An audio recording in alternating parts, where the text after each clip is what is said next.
안녕하세요.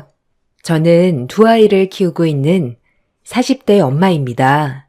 이곳에서 많은 사연들을 접하면서 세상에 이런 일들도 있구나 생각하고 있었는데요. 최근 저에게도 그런 일들이 발생했습니다. 저는 늦은 나이에 결혼을 했습니다. 남편과는 30대 때 맞선으로 만나게 되었어요. 처음에는 남편이 크게 마음에 든 것은 아니었지만 대화를 나눠보니 저와도 잘 맞을 것 같다 생각이 들었었죠. 남편과 연애를 시작하고 나서 저는 3개월 만에 결혼을 하게 되었습니다. 늦은 나이에 결혼을 하다 보니 좀 서둘러서 결혼을 하게 되었죠. 결혼을 하고 나서 크게 문제가 있었던 것은 아니지만 시댁 식구들과는 잘 맞지 않았습니다. 특히나 남편의 형수와는 맞는 부분들이 별로 없었어요. 저는 결혼을 하면서 시댁에 들어가 살았었는데요. 그때마다 트러블이 있었던 것은 아주버님의 아내였습니다. 동서, 어제 내가 입었던 옷 벌써 세탁했어? 네, 왜 그러세요? 아니, 내가 말도 안 했는데 왜 옷을 빨았어? 오늘 입으려고 했단 말이야. 아니, 빨래통에 넣어두셨길래 세탁했죠.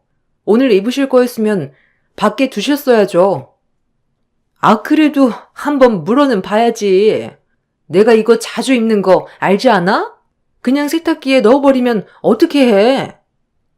형님은 성실하게 집안일을 해도 나에게 불만이었고 그렇지 않았을 때에는 게으르다며 이야기를 하기 바빴어요.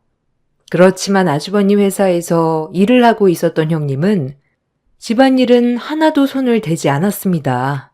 심지어 자신이 먹었던 그릇조차 치우지 않았고 오히려 제가 그것을 보고 치우지 않으면 저에게 뭐라고 이야기를 하곤 했습니다. 아니, 내가 이거 먹은 지가 언젠데 아직도 안 치웠어? 형님, 그래도 자기가 먹은 건 자기가 치워야죠. 이건 저희 돌쟁이 아이도 크면 다 알아요. 동서, 집에 있으면서 이런 것도 안 하려고? 어머님이 불쌍해서 걷어준 건데 집안일은 알아서 잘해야지. 근데 나보고 이것까지 다 치우라 이야기를 하는 거야? 양심도 없네. 형님, 저희 돈 없어서 합가한 거 아니에요. 어머님도 연세가 많으시니까 모시려고 합가한 거라고요. 아니, 누가 합가하래? 어머님 아직 건강한데 무슨 소리야. 동서 너무 뻔뻔하다. 아무튼 앞으로 집안일 좀 잘해. 결혼 전 남편의 말로는 형님은 자신에게 크게 관심이 없는 편이라고 했어요. 그런데 형님은 그동안 관심이 없었던 사이와는 다르게 마치 절친했던 하나밖에 없는 시동생을 빼앗은 사람처럼 저를 대하기 시작했습니다. 저는 그런 형님의 태도가 황당하고 어이가 없었지만 그래도 저는 형님에게 못되게 대하지는 않았어요. 동서, 너무 우리 시동생한테 무관심한 거 아니야? 서방님이 요즘 빼빼 마른 것 같네. 어머님이 뭐라고 안 한다고 지금 대충 살림하는 거야? 형님, 남편이 어디가 말랐어요. 결혼하고 살쪘다면서 요즘 운동하던데요? 아니, 몸이 약해지니까 운동하지. 동서, 어머님 밥도 좀 신경 써. 어머님이 아무리 나이가 많아도 여러 가지 드셔야지. 그렇게 대충 밥상 차리면 금방 가라는 것밖에 더 있겠어? 어머님, 제가 삼시세끼 다 잘 챙겨드리고 있어요. 거기다가 간식까지 드리는데 어떻게 더 챙겨드릴까요? 아니, 자주 챙겨드리라는 게 아니라 양보다 질을 더 신경 쓰라는 거지. 암튼 알았어. 형님은 저희가 결혼할 때만 하더라도 맞벌이로 겨우겨우 생활을 하고 있던 상황이었어요. 아주버님이 밖에서 나돌고 사업을 한다면서 이리저리 벌려놓은 일들이 많다 보니 생활이 제대로 이어지지 않았다고 하더라고요. 그러다가 아주버님이 정신을 차리고 일을 시작하게 되었고, 그게 정말 잘 되어서 한 달에도 직장인 월급의 몇 배만큼이나 벌어들일 정도가 되었습니다. 그러다 보니 형님의 콧대는 날이 갈수록 더욱더 높아지기 시작했습니다.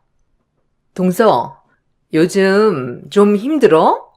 아휴, 어머님한테 고기 좀 자주 사 먹이지 그랬어. 왜? 돈이 모자라? 말을 해야지. 돈 필요하면 언제든지 이야기하라니까. 우리 남편 요즘 사업도 잘 되고 좋더라고. 이게 다 나랑 결혼한 덕분이지. 네, 좋으시겠네요. 안 그래도 형님한테 물어보려고 했는데 저희 지금 사정이 안 좋아서요. 형님이 좀 집에 신경 좀 써주면 좋을 것 같아요. 그래? 아유, 우리 집은 맏며느리 없으면 안 된다니까. 형님은 계속해서 우리 앞에서 잘난 척을 했어요. 남편은 그런 형님의 태도에 콧방귀도 끼지 않았고 저 역시 관심이 없었답니다. 그도 그럴 것이 형님은 맏며느리라서 고생했다고 말했지만 남편의 말로는 결혼 이후 엄마에게 잘해준 적이 없다고 하더라고요. 아주버님, 일이 요즘 잘 되는 모양이야. 왜? 형수님이 자랑하지? 아니, 형님이 계속 이야기하더라고. 일이 잘 된다고. 그러면서 형님이 어머님 잘 챙기라면서 이야기를 하는데 참나. 아니, 그런 이야기를 해? 아니, 자기가 잘할 것이지. 왜 당신한테 그런데? 그래도 형님은 어머님한테 살갑게 잘하잖아. 잘하기는? 남보다 못한 사이였지. 내가 엄마 모시고 살겠다고 하니까 망정이지. 형수님은 엄마랑 같이 살 생각도 없고 그렇다고 나이 먹고 아픈 놈을 한번 들여다본 적도 없었지. 뭐 형수님만 그래? 형도 마찬가지지. 엄마가 그렇게 젊을 때 도와줬는데 그 생각은 하지도 않고. 남편의 말로는 형님 내외는 어머님에게 전혀 관심이 없었던 부부라고 했어요. 그러다가 저희가 어머님과 합가를 하겠다며 결혼을 하고 난 이후로 더욱 저를 탐탁치 않게 생각을 했던 것이죠. 거기다 저희는 형님 부부의 행동에 전혀 관심이 없었고 신경도 쓰지 않았어요. 그런데 오히려 관심을 두지 않자 형님은 더 관심을 받으려고 매번 만날 때마다 얼마나 사업이 잘 진행되고 있는지를 얘기하곤 했습니다. 아주버님의 사업이 잘 되고 나서 집안에 간섭하는 일이 줄어들다 보니 사실 자랑을 하는 것은 얼마든지 들어줄 수 있다고 생각을 했어요. 아주버님의 사업이 잘 되기 시작하면서 그쪽으로 좀 더 신경을 썼기 때문이었어요. 그렇게 아주버님의 사업이 잘 되기 시작한 초기에는 별다른 트러블 없이 지나가게 되었습니다. 그러던 중 남편이 직장에서 퇴직을 하게 되었어요. 회사 사정이 어려워지게 되면서 명예퇴직으로 남편은 40대에 직장을 그만두게 되었습니다. 여러 곳에 취업을 알아보기도 했지만 받아들여주는 곳을 찾기가 어려웠어요. 남편의 자신감은 날이 갈수록 떨어졌고 남편은 극심한 우울증에 시달리게 되었습니다.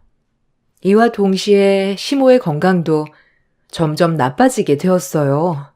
이 모든 상황에 아주버님과 형님은 제 탓이라 이야기를 했어요.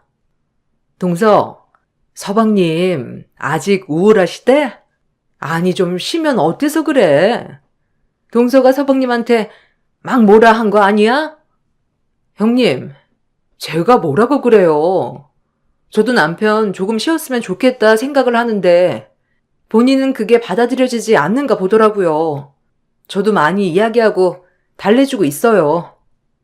근데 아직도 그런다고? 아니 40대밖에 안 되었는데 동서가 엄청 뭐라고 한 거 아니야? 어머님도 그렇고 요즘 통 기운이 없어 보여. 아니 제가 뭐라고 그래요. 갑자기 일을 그만두니까 그럴 수밖에 없죠. 본인 의지도 아니었고. 아무리 그래도 말이야. 이상하지 않아?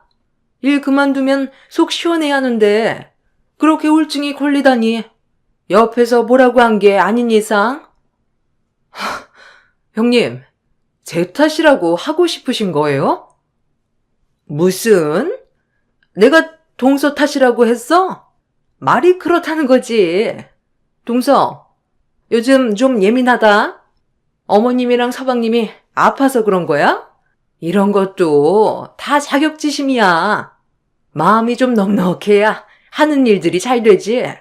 그런 못된 심보 가지고 있으면 잘 될 일도 안 된다고. 형님, 정 걱정되시면 형님이 어머님 모시세요. 아니 내가 어떻게 어머님을 모셔? 우리 남편 일 도와주는 것도 바쁜데. 형님은 마치 시모와 남편이 잘 되지 않은 일이 나의 탓인 것 마냥 이야기를 했어요. 제가 따질 때마다 그냥 해본 말이라며 이야기를 하면서 제가 너무 예민한 거라며 이야기를 했지만 저는 그런 형님의 태도에 황당했을 뿐이었습니다. 시모는 나이가 많이 드셔서 노안으로 인해 기운이 없으셨던 상태였어요. 그러다가 시모가 돌아가시게 되었죠. 남편은 그 이후로 경제활동에 대한 의지를 잃어버리게 되었습니다. 시모의 장례식 날, 첫째 날의 시숙은 잠시 왔다 갔을 뿐 자리를 함께하지 않았어요. 심지어 조문객을 받는 날에도 시숙의 모습은 볼 수는 없었습니다. 형님에게 이야기를 해보았지만 형님은 오히려 저를 나무랐어요. 형님, 아주버님 언제 오세요? 그래도 어머님 돌아가셨는데 마지막 가는 길은 보셔야죠. 동서, 아니 마지막 장례할 때만 오면 되지. 왜 이렇게 이야기를 해? 바쁜 사람 이것 때문에 오라가라 해야 되겠어? 사업이라는 게 다 그런 거지. 무슨 이런 일로 계속 오라고 해? 형님, 그래도 아주버님 어머님인데 끝까지 함께 해야죠. 아유, 동서. 사업도 안 해보고서 무슨 말을 해? 우리가 알아서 잘할 테니까 신경 쓰지 마. 어차피 여기 장례하는 비용도 우리가 내는 건데 그렇게 따지면 우리가 더 잘하는 거 아니겠어? 우리 아니면 여기서 장례나 제대로 치렀겠냐고. 형님은 마치 돈으로 모든 것을 해결하면 되는 듯하게 이야기를 했습니다. 그런 형님의 태도에 저는 기가 막혔지만 그렇다고 해서 어머님의 장례식 날에도 형님과 싸울 순 없다고 생각을 하고 꾹 참게 되었죠. 장례가 끝이 나고 나서 시숙은 마지막 어머님이 화장을 하시는 시간에만 볼 수 있었습니다. 저도 너무나 서운한 마음이 들었지만 남편은 형의 그런 모습에 더더욱 서운함이 들었던 것 같아요.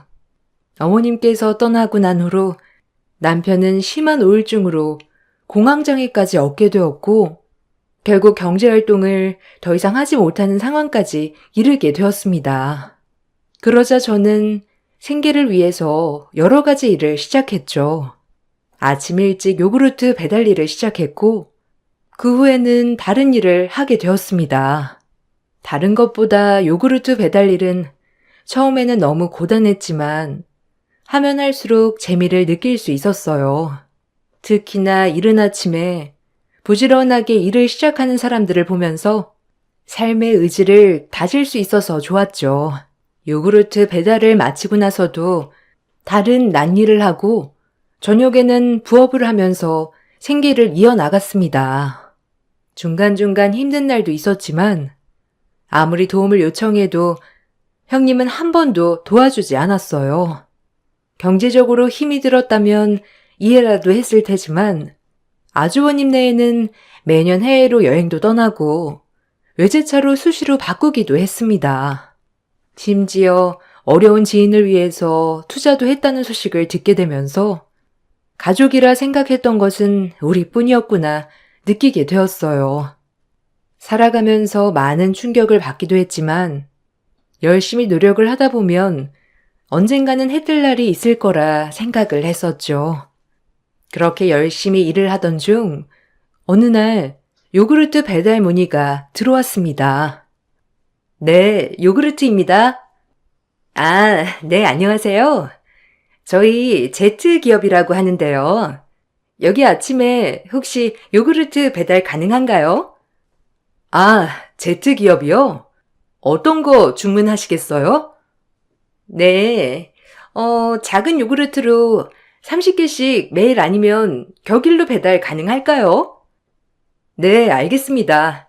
혹시 안으로 배달을 해드려야 할까요? 아, 아닙니다. 아침에 문 앞에 두시면 출근하는 직원이 가지고 갈 거예요. 제트기업은 아주버님이 운영하고 있던 기업이었습니다. 지점으로 운영하고 있었던 아주버님은 기업이 성장을 하면서 덩달아 지점의 성장으로 이어졌던 것이었죠. 그곳에서 요구르트 주문이 들어오자 저는 많은 고민을 했습니다. 그렇지만 배달을 안 한다는 건 있을 수 없는 일이었고 어차피 아침에 문 앞에만 두고 가면 된다고 하니 크게 문제가 될 것이 없다고 생각을 했었죠. 그렇게 첫 배달날 저는 아주버님의 회사로 배달을 하게 되었습니다. 이른 아침이었지만 누군가 회사에 있는 듯 했어요. 문 앞에 두고 가려고 하니 갑자기 문이 열렸고 그 앞에 있었던 것은 바로 형님이었습니다. 어머, 아니, 여긴 어떻게 왔어? 아, 며칠 전에 배달 의뢰가 들어와서요. 문 앞에 두고 가려고 했어요. 아, 참나. 지금 우리한테 시위하려고 온 거야?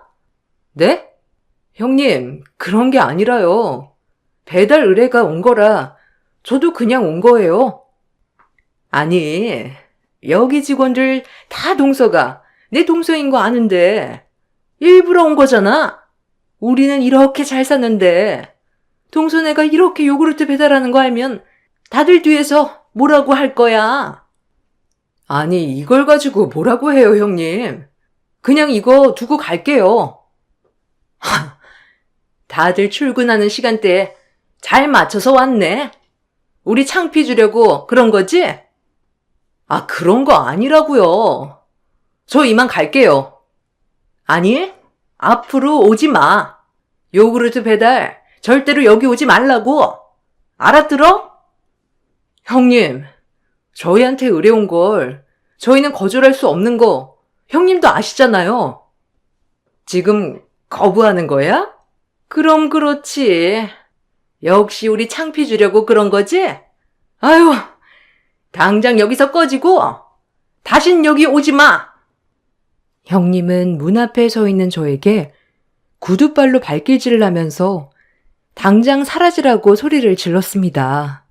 그런 형님의 모습에 왜 저렇게까지 할까 당황스럽기도 했지만 화가 너무나 나더라고요. 얼마 뒤 형님이 다급하게 저를 내쫓았던 이유를 알게 되었습니다.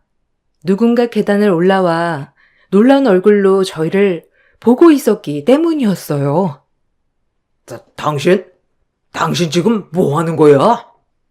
아니, 요구르트 안 받는데 갑자기 놓고 가서요. 죄송합니다, 회장님. 잠시 뭔가 착오가 있었나 봅니다. 일하면 그럴 수 있는 거지. 이 이른 아침부터 소란인가요? 죄송합니다. 일단 안으로 들어가시죠. 아주버님과 함께 오신 분은 아주버님의 지사 회장이었던 자회사 대표였습니다. 형님과 큰 소리를 오고 가는 것을 보고 아주버님은 당황한 얼굴로 올라오셨더라고요. 저는 아무 말 하지 않고 자리를 피하려고 했습니다. 그런데 저의 얼굴을 빤히 쳐다보시던 회장님께서 갑자기 저의 팔을 잡은 채 저에게 서둘러 말을 걸어오셨습니다. 혹시 7살 때 미아가 된 적이 있지 않나요? 네? 아니 그걸 어떻게... 그럼 그때 있었던 곳이 희망 보육원인가요?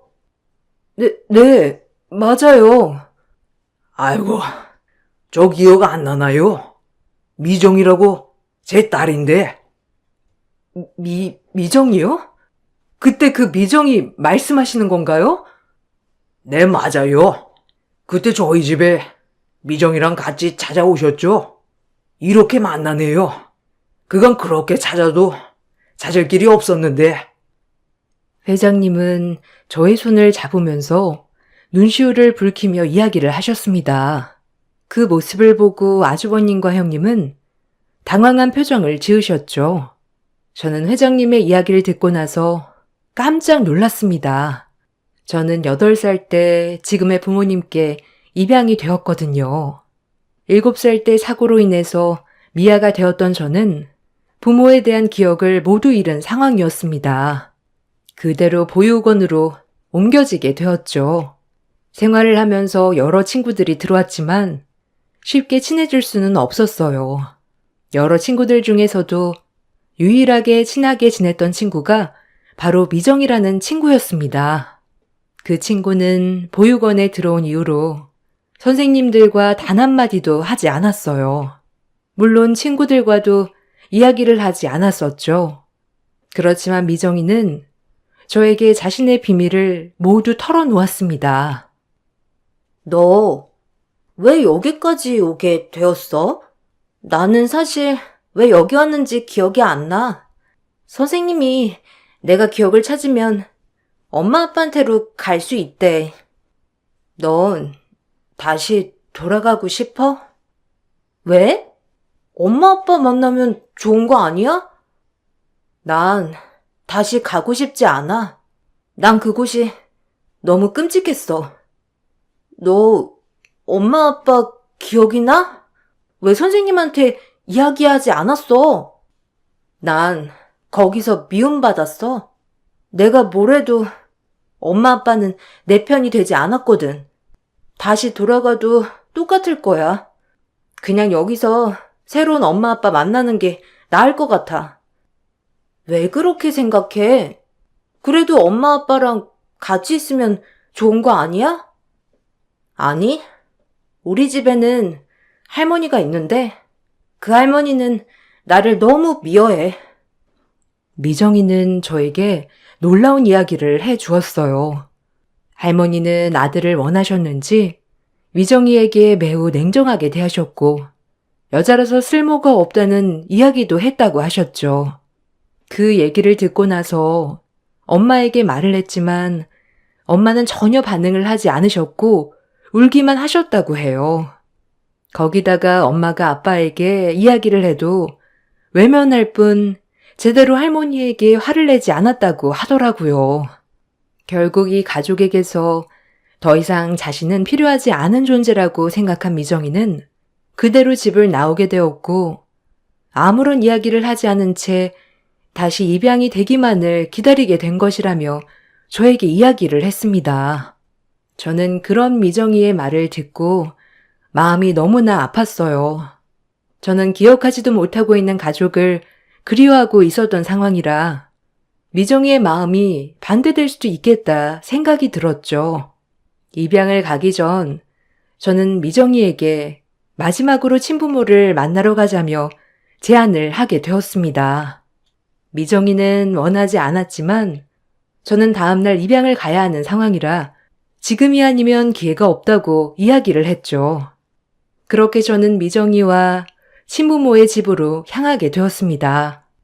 그동안 보육원으로 봉사를 오시는 분들이 작게 주었던 돈들을 모아 미정이의 친부모를 찾는데 사용을 했습니다. 겨우겨우 버스를 물어물어 알아보고 타고 나서 의심한 사람들에게는 할머니 댁으로 향한다며 이야기를 했습니다. 그 후에 미정이가 기억하는 동네를 찾을 수 있었고 그 동네에서 미정이의 부모님 이름으로 수소문을 내서 집을 찾았고 결국 미정이의 친부모를 찾을 수 있었어요. 미정이는 제게 고맙다는 증표로 금팔찌를 선물로 주었어요. 그렇게 미정이의 집을 찾아가게 된 저는 그대로 다시 보육원으로 돌아왔죠. 그날 이후 저는 한 난임 부부에게 입양이 되었고 그때의 일은 점점 잊혀지기 시작했습니다. 그런데 바로 그 미정이의 아버지가 아주버님의 회사 대표였던 것이죠. 아유, 그때 미정이가 오고 나서 나는 정신을 차렸습니다. 아니, 미정이가 집을 나간 이유를 알고 나서 정신을 차렸죠. 아, 그러셨군요. 미정이는 잘 지내고 있나요? 저도 그날 이후로 까마득히 잊어버렸네요. 아, 그럼요. 미정이는 그날 이후로 정말 잘 지내서 지금 이 회사를 운영하고 있어요. 저도 이제 나이가 많이 들었고 자리를 물러나야 하는 시기라 저 대신 미정이가 이 일을 맡게 되었네요. 그동안 아무리 찾아도 찾을 수가 없어서 답답했는데 이렇게 만나게 되다니 너무 기쁩니다. 사실 죽기 전에는 다시 만나지 못할 수 있겠다 싶었거든요. 아, 미정이도 보고 싶네요.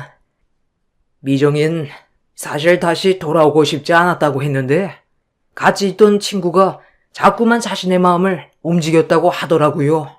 선생님이 아니었으면 우리 미정이 다시 오지 못했을 겁니다. 정말 고맙다는 말을 하고 싶었어요. 아, 회장님, 말씀 낮추세요. 저는 그냥 미정이가 좋은 가족을 다시 만났으면 좋겠다고 생각했어요. 그때 당시만 하더라도 저는 미정이가 다시 가족을 만났으면 좋겠다는 생각에 했던 일이었지만 결국 그 가족에게는 잃어버렸던 하나밖에 없는 딸을 다시 만나게 되었던 일이 된 것입니다.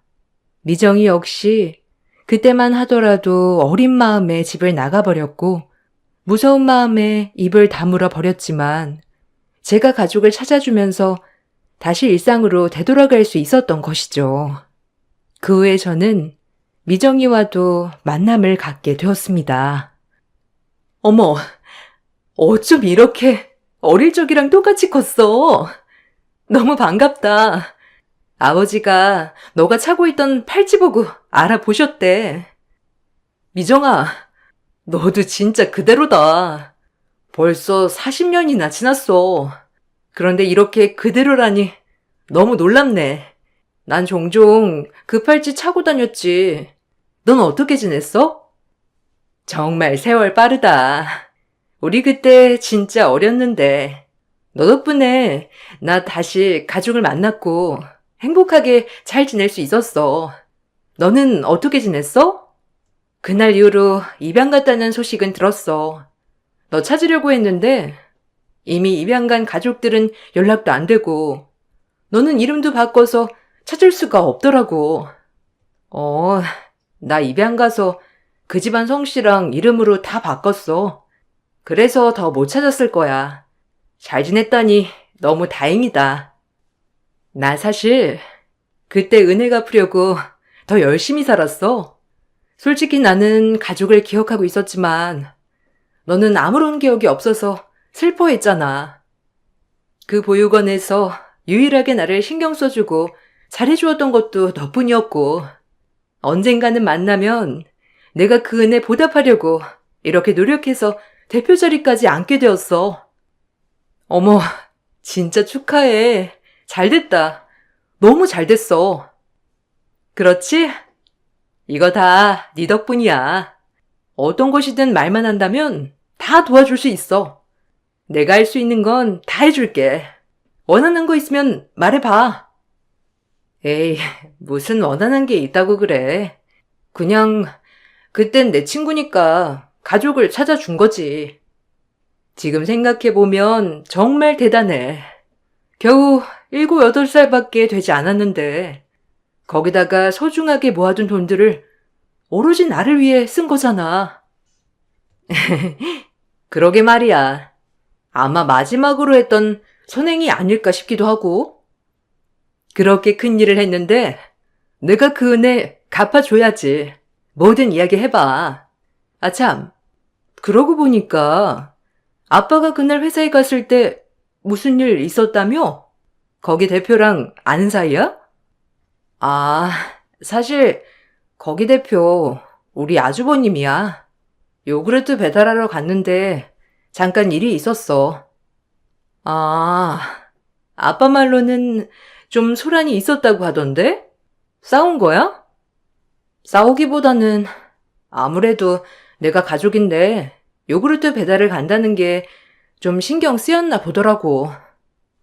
미정이는 저의 이야기를 듣고 한참을 생각하다 갑자기 한 가지 제안을 했습니다. 저는 그 제안을 듣고 나서 고민을 하게 되었죠. 그렇지만 미정이는 저에게 꼭 은혜를 갚고 싶다면서 거절하지 말아달라고 이야기를 했습니다. 미정이가 저에게 한 제안은 바로 아주버님이 있던 자리에 대표직을 저에게 넘긴다는 것이었어요. 사실 아주버님은 사업 운영에 있어서 지점 대표이긴 했지만 그 이후 지부장 자리가 있었어요. 지부장 자리에 있었던 사람이 이번에 나이가 들면서 은퇴를 하게 되었고 공석이 된 상황이었죠. 이번에 회장님이 직접 아주버님 업체로 향하게 되었던 건 역시 아주버님에게 지부장 자리를 주기 위해서였지만 저를 만나게 되면서 다음으로 미뤄지게 된 것이었습니다. 저와의 다툼을 듣고 난 후에는 저를 위해서 그 지부장 자리를 저에게 주겠다고 제안을 하게 된 것이었죠. 처음에는 저도 거절을 했지만 계속된 권유로 받아들이게 되었습니다. 아마 저도 한편으로는 아주버님과 형님에게 보여주고 싶었던 것이 있었던 것 같아요. 지부장 자리를 받아들이고 나서 처음 지점을 돌게 되었던 날, 저를 본 아주버님과 형님의 얼굴은 새하얗게 질리고 말았습니다. 아니, 재수 씨가 왜 여기에? 동서가 여기에 어떻게 왔어? 동서라니요? 저는 지부장 김승주입니다. 잘 부탁드립니다. 동서, 이게 어떻게 된 일이야? 지부장이라니? 갑자기 이렇게 될 수 있는 거야? 말 좀 가려서 하세요. 여기가 사적인 자리도 아니고 거기다가 여기 직원도 아니지 않습니까? 모든 사람들 앞에서 저는 공적인 공간에서는 공적으로만 대하겠다고 선언을 했습니다. 냉정하게 사적인 관계는 밝히지 말아달라고 이야기를 하자 아주버님과 형님의 얼굴은 울그락불그락 변하기 시작했죠. 속으로는 너무나 고소한 마음이 들었습니다. 역시나 형님은 인사 후에 갑자기 메시지로 잠시 보자며 연락을 해왔습니다. 저는 당당하게 형님을 맞이했습니다. 동서, 아니 이게 뭐하는 짓이야? 지부장이라니. 지금 이게 말이나 돼? 여기서 일을 해봤던 것도 아니고 이게 얼마나 잘못된 건지 알기나 해? 뭐가 잘못되었죠? 그러면 직원도 아닌 형님이 여기에 자꾸 오는 건 말이 되는 거고요? 형님은 여기 직원도 아닌데 매번 출근을 하시고는 직원들 부려먹지 않으셨나요? 그런 제가 너무한 걸까요? 아니면 형님이 너무하신 걸까요? 아니, 내가 부려먹긴 뭘 부려먹어? 그리고 지부장 자리는 원래 우리 남편이 될 거였는데 어떻게 동서가 될 수 있어? 그건 알 필요 없지 않나요? 조사를 해보니 아주버님 그동안 뒷돈을 여러 번 받으셨더라고요. 이거 다 증거 있는데 말씀드릴까요? 뭐? 뒷돈이라고?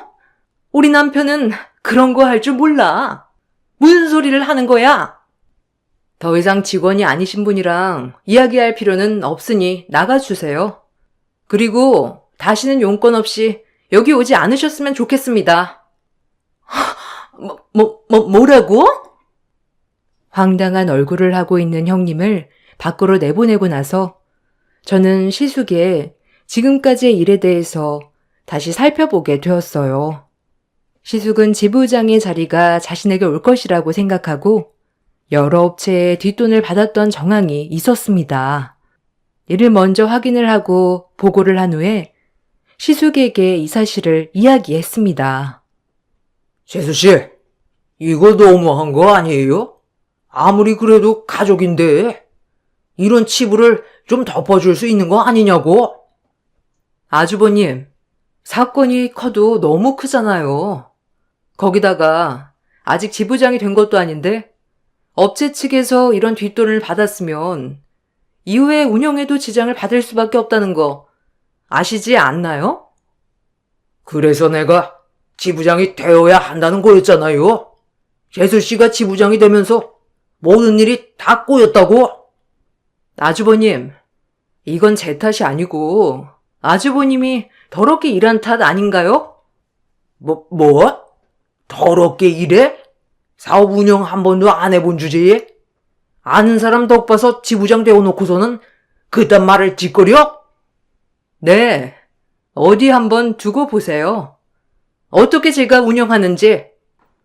아주버님과 형님은 제가 낙하산으로 지부장이 되었다는 점에 분노했고, 다른 지점에 이 사실을 이야기하면서 제 직위를 끌어내리고자 갖은 노력을 다했습니다. 그렇지만 저는 지부장이 된 이후에 열심히 노력을 했고, 신제품 출시에도 적극적으로 노력을 했습니다. 처음에는 좋지 않은 여론들이 많았지만 회사 발전을 위해서 노력을 한 끝에 결국 매출로 이어지게 되었고, 그러다 보니 다른 지점의 대표들에게도 인정을 받게 되었습니다. 그동안 밤낮으로 여러 일을 가리지 않고 했던 것이 저에게는 좋은 자양분이 되었던 것이죠. 뻔뻔한 태도를 보였던 아주버님과 형님은 사과를 해 왔습니다. 동서, 내가 미안해. 우리 남편 다시 대표직으로 복귀하면 안 될까? 지금 우리도 사정이 너무 힘들어가지고 취업하기도 쉽지 않아. 글쎄요. 그때 제 밑에서 일하기 싫다고 하신 건 아주버님 아니신가요? 거기다가 형님도 그 얘기에 동조했잖아요. 아니, 그건 내가 잘못 생각을 했어. 낙하산이라고 생각해서 잘 운영을 못할 거라고 다들 얘기를 했었거든. 그래서 그만두신 건 아니지 않나요? 그동안 저한테 해왔던 게 있으니 그랬던 거겠죠. 동서, 아니 왜 말을 그렇게 해? 미안해. 내가 미안하니까 우리 남편 좀 다시 복귀시켜줘. 저는 그럴 권한 없습니다. 그리고 이미 대표 자리는 다른 분이 하고 계시니 정 원하시면 직원으로 다시 취업하세요. 형님의 사과를 들으니 저는 더 화가 났습니다. 그렇게 어려웠던 시기에 도움을 줄 수 있음에도 불구하고 저희를 외면했던 아주버님과 형님이 생각났기 때문이었어요. 당장 아이들이 먹을 밥값도 없어서 쩔쩔매던 그 시기에 형님과 아주버님은 호화로운 생활을 즐기고 있었기 때문에 그때 생각으로 저는 용서해 줄 수 없었습니다. 그렇게 저는 더 독한 마음을 먹고 회사 생활을 이어나갔고, 업계에서는 전국에서도 판매율이 높은 지점들을 보유하고 있습니다. 시숙과 형님과는 더 이상 연락을 하고 있지 않아요. 남편은 지속적으로 우울증 치료를 받으면서 다시 일상으로 되돌아가기 위한 노력을 하고 있습니다. 자신의 잘못은 결국 부메랑처럼 자기에게 돌아온다는 걸 알게 되었습니다. 모든 분들의 선의가 다시 축복으로 돌아오시길 바라면서 이만 글을 마치겠습니다. 감사합니다. 안녕하세요. 저는 5살 아이를 키우고 있는 30대 주부입니다. 저희 아이는 5대 독자예요. 아마 몇 대 독자라고 하면 지독하게 시집살이 하고 있겠다는 생각이 많이 드는데 저는 생각보다 행복한 결혼 생활을 하고 있습니다. 물론 결혼 생활을 하면서도 사건들이 굵직하게 있긴 했어요. 저도 여기 사연을 들으면서 감동도 받고 같이 화도 냈는데 아마 제 사연도 그 기가 막힌 사연들 중 하나가 될 수 있지 않을까 싶어서 이렇게 글을 써 봅니다. 사실 저는 결혼 전에 해외여행을 매년 갔었어요. 결혼에 대한 뜻도 없었고 평생 미혼으로 살아야지 하는 생각을 막연히 하고 있었죠. 남편과의 만남 역시 여행 동호회에서 만나게 되었어요.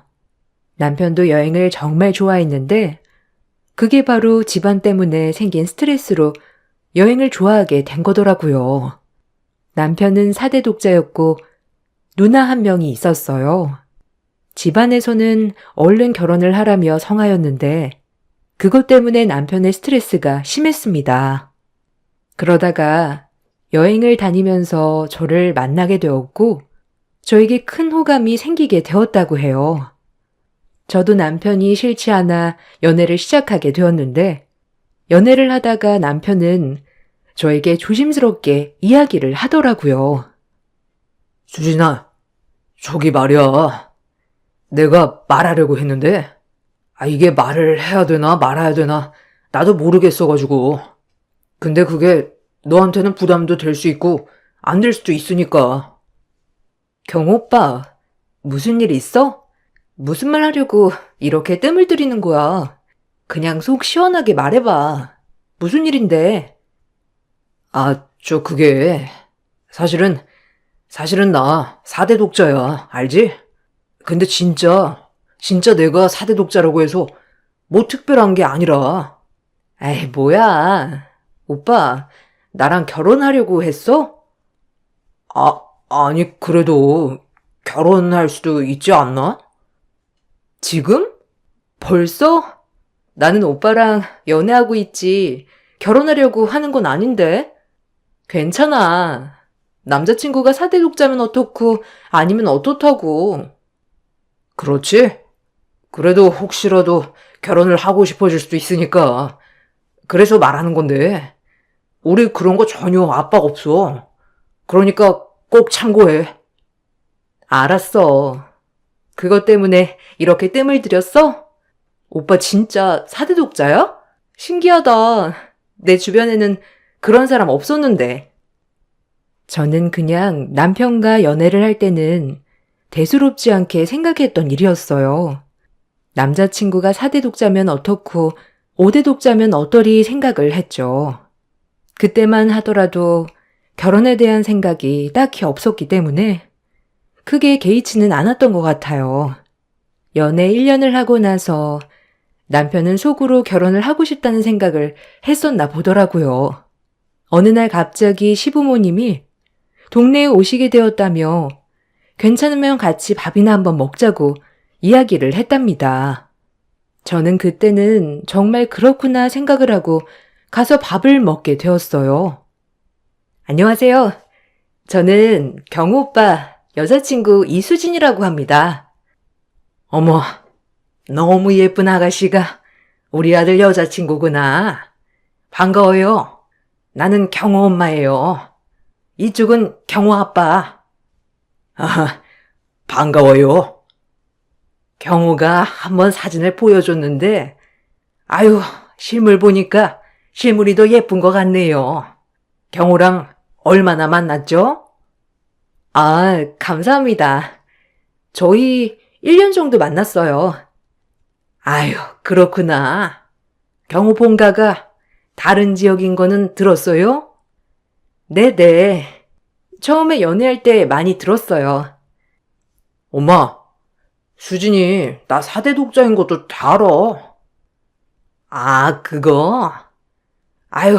그건 정말 신경 안 써도 돼요. 4대 독자 그런 거 이제는 아무것도 아니지 뭐. 혹시나 신경 쓰이는 거 있으면 전혀 신경 안 써도 되니까 걱정하지 말아요. 처음 식사 자리에서 뵙게 된 시부모님은 인자하고 따뜻한 분이셨어요. 가벼운 마음으로 참석한 식사 자리였지만 두 분을 뵈니 뭔가 결혼을 해도 괜찮을 것 같다는 생각이 들더라고요. 제가 결혼에 대해서 생각이 없었던 이유도 바로 저의 집안 때문이었는데요. 저는 장남의 딸로 태어났는데 저희 집이 딸 부잣집이었거든요. 엄마가 아들을 낳으시려고 노력을 하셨지만 결국 딸만 5을 낳아서 고된 시집살이를 해왔기 때문에 결혼의 생각이 전혀 들지 않았었어요. 여기에 남자친구가 4대 독자라고 하니 더 신경이 쓰였었죠. 근데 시부모님께서는 전혀 그런 느낌이 없으셨답니다. 이런 거 물어봐도 되나? 가족은 어떻게 돼요? 저는 부모님이랑 언니 2, 동생 2 이렇게 5자매예요. 저희 딸 부잣집이에요. 아유, 어머, 너무 좋겠다. 나는 가족이 많이 있었으면 좋겠다 생각을 했었거든요. 내가 몸이 좀 약해서 둘로 끝이 나긴 했지만 가능만 했다면 더 낳고 싶었거든. 부모님이 정말 행복하시겠어요. 맞아. 우리도 딸 한 명만 더 낳아보자 생각했었잖아, 여보. 수진이 부모님은 너무 좋겠어. 이렇게 이쁜 딸이 5이나 있으니. 만나 뵈었던 시부모님은 너무나 따뜻하고 좋으신 분이셨지만 나중에 남편에게 들었을 때에는 시모가 고된 시집살이를 정말 많이 경험했다고 했어요. 아무래도 3대 독자의 며느리였기 때문에 시누이를 낳고 나서 아들을 낳아야 한다는 압박감도 많이 받았다고 하시더라고요. 그러다 보니 시어머니는 나중에 자신이 시어머니가 되었을 때에는 절대 며느리에게 압박을 주면 안 되겠다고 다짐을 하셨다고 해요. 특히나 아들이 4대 독자라 이 사실 때문에 결혼을 하지 못할까 싶어서 걱정이 정말 많으셨답니다. 저는 오히려 시부모님이 정말 좋으신 분이셨기 때문에 남편과 결혼을 결심했어요. 결혼 허락을 받으러 갔을 때에도 시부모님은 저에게 정말 고맙다며 이야기를 해 주셨죠. 수진아, 정말 고마워. 사실 나는 우리 아들이 결혼할 수나 있을까? 걱정이 이만저만이 아니었거든. 주변에서 4대 독자니 뭐니 이런 말 해도 하나도 신경 쓸 거 없어. 내가 다 알아서 정리해 줄 테니까 부담 갖지 마렴. 어머님, 저는 어머님, 아버님이 좋아서 결혼하는 거예요. 저한테 너무 잘해주셔서 감사합니다. 우리 아들 잘 부탁한다.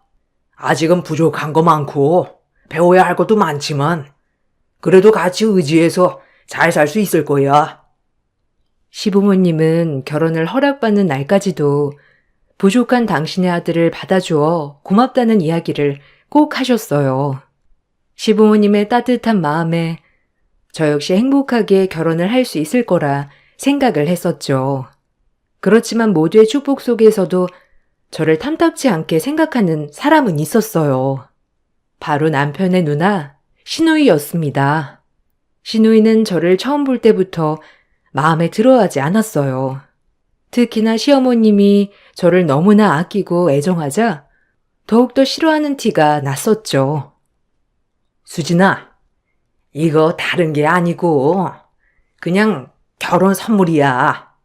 부담 없이 받아줬으면 좋겠다. 보니까 이런 주얼리 종류를 좋아하는 것 같아서 내가 한번 골라봤어. 어때? 마음에 드니? 어머, 어머님, 너무 예뻐요. 너무 마음에 들어요. 감사합니다, 정말. 아휴, 네가 좋다니 나도 너무 기쁘구나. 나중에 며느리 생기면 꼭 해줘야 되겠다 생각했거든. 잘 봐달라는 선물이야. 엄마, 나한테는 뭐 없어? 아니, 왜 아직 가족 된 것도 아닌데 벌써부터 선물을 줘? 이것만 받고 진짜 가족 안 되면 어쩌려고?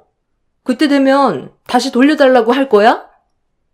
예, 너는 무슨 말을 그런 식으로 해? 아니, 그렇잖아. 아직 식장 잡은 것도 아닌데. 그런 건 나부터 챙겨줘야 하는 거 아니야? 너 결혼하면 알아서 호련히 다 챙겨줄까? 수진아, 미안하다. 얘가 아직 이렇게 철이 없어요. 시누이의 행동에 시모는 당황스러워 하셨지만 사실 저는 딸 부잣집에서 태어나서 그런지 별 생각을 하지는 않았어요. 그냥 질투를 할 수도 있겠거니 생각을 하고 넘어갔었죠. 오히려 시댁 식구들이 시누이의 행동에 대해서 사과를 하니까 저도 크게 생각을 하지 않았던 것 같기도 해요. 어차피 시누이는 결혼을 해서도 자주 보는 게 아닐 것 같아서 다행이라 생각도 했었죠. 수진아, 미안해. 누나가 원래 질투가 좀 있어. 내가 4대 독자라서 친척들이 엄청 나한테만 잘해줬었거든. 그래서 그런가? 누나가 좀 서운한 마음이 들면 자꾸만 저렇게 삐딱하게 말하더라고. 그냥 기분 나쁘면 화내도 괜찮아. 다 이해해줄게. 에이, 무슨 저런 걸로 화내. 그럴 수도 있지. 이해해줘서 고마워. 그래도 다음에 그러지 않게 내가 확실하게 얘기할게. 엄마 아빠도 엄청 화나셨더라고. 남편의 집안이 워낙 장손, 독자 위주였기 때문에 아마 모든 친인척들이 남편만 우쭈쭈 하면서 위해줬던 것 같더라고요. 그러다 보니 시누이는 자라면서 차별을 많이 받았었고 그런 것들이 저에게도 이어졌던 것 같다 생각이 들었어요. 한편으로는 그런 시누이가 약간 안쓰럽기도 했었죠. 그렇지만 결혼식 날에도 시누이의 질투는 끝이 나지 않았어요.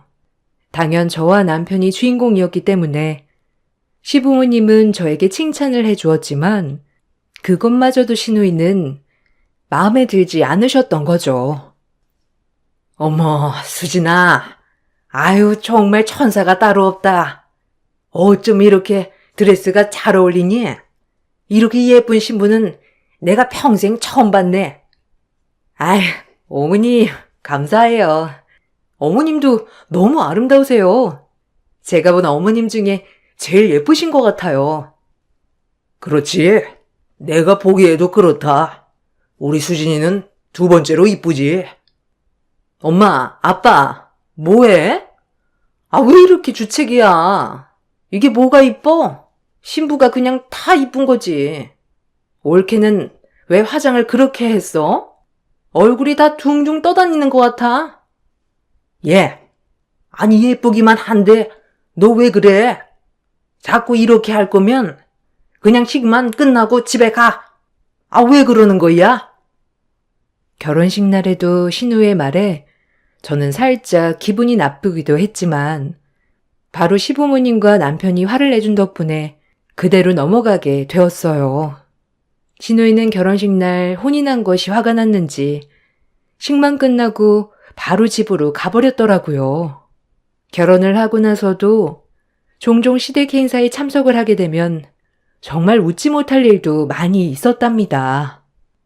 수진아, 아무것도 하지 마. 아무것도 하지 말고, 그냥 앉아서 TV 보고 있어.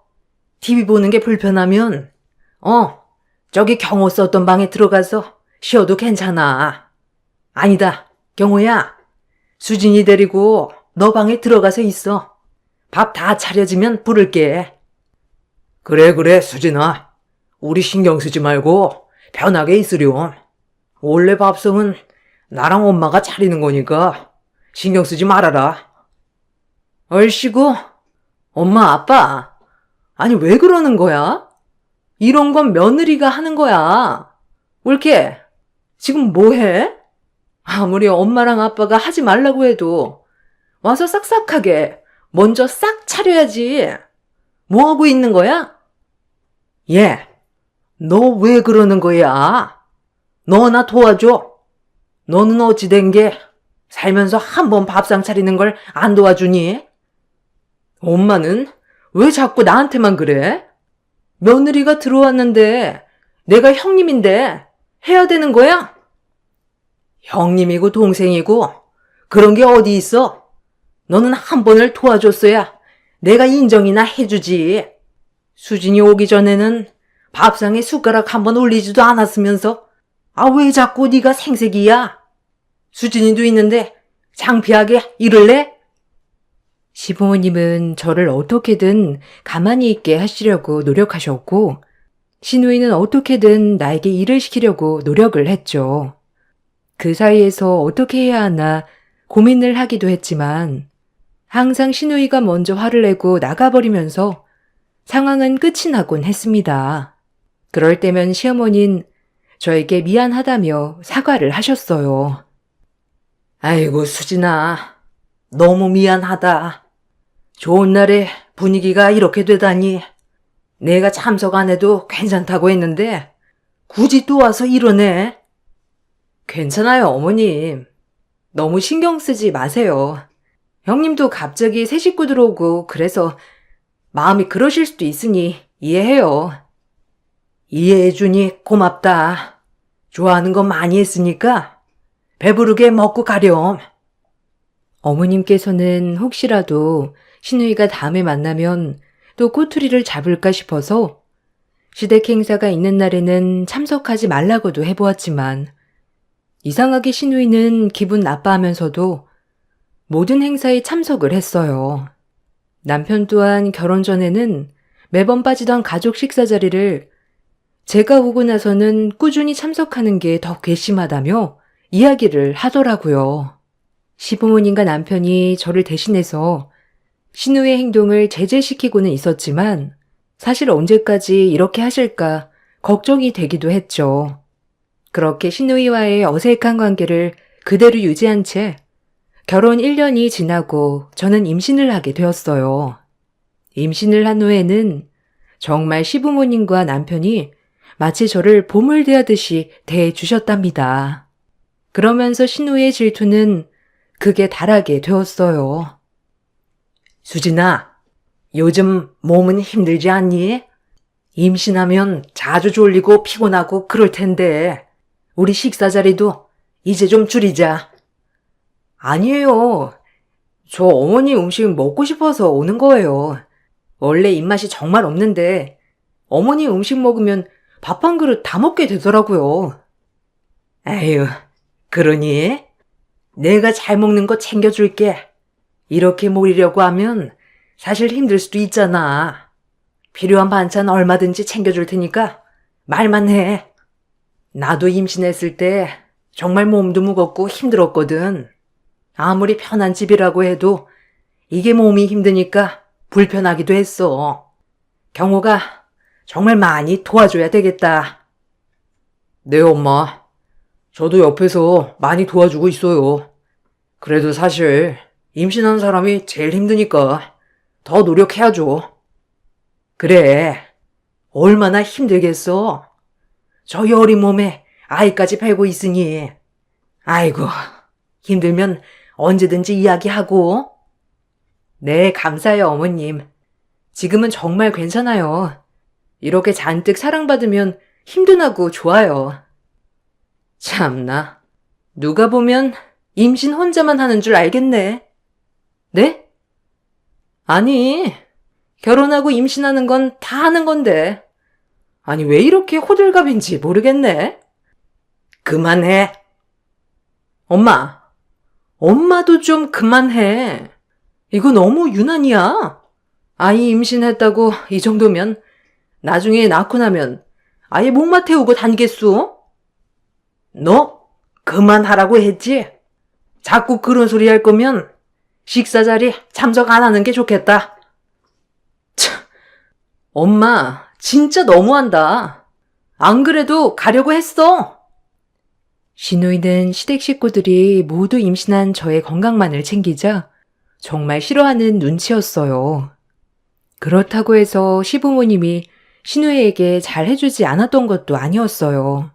시부모님은 남편이 결혼하면서 혹시라도 신우이가 우울해할까 싶어 타고 다니던 자동차도 바꿔주고 사고 싶어 하던 명품백도 사주기도 했죠.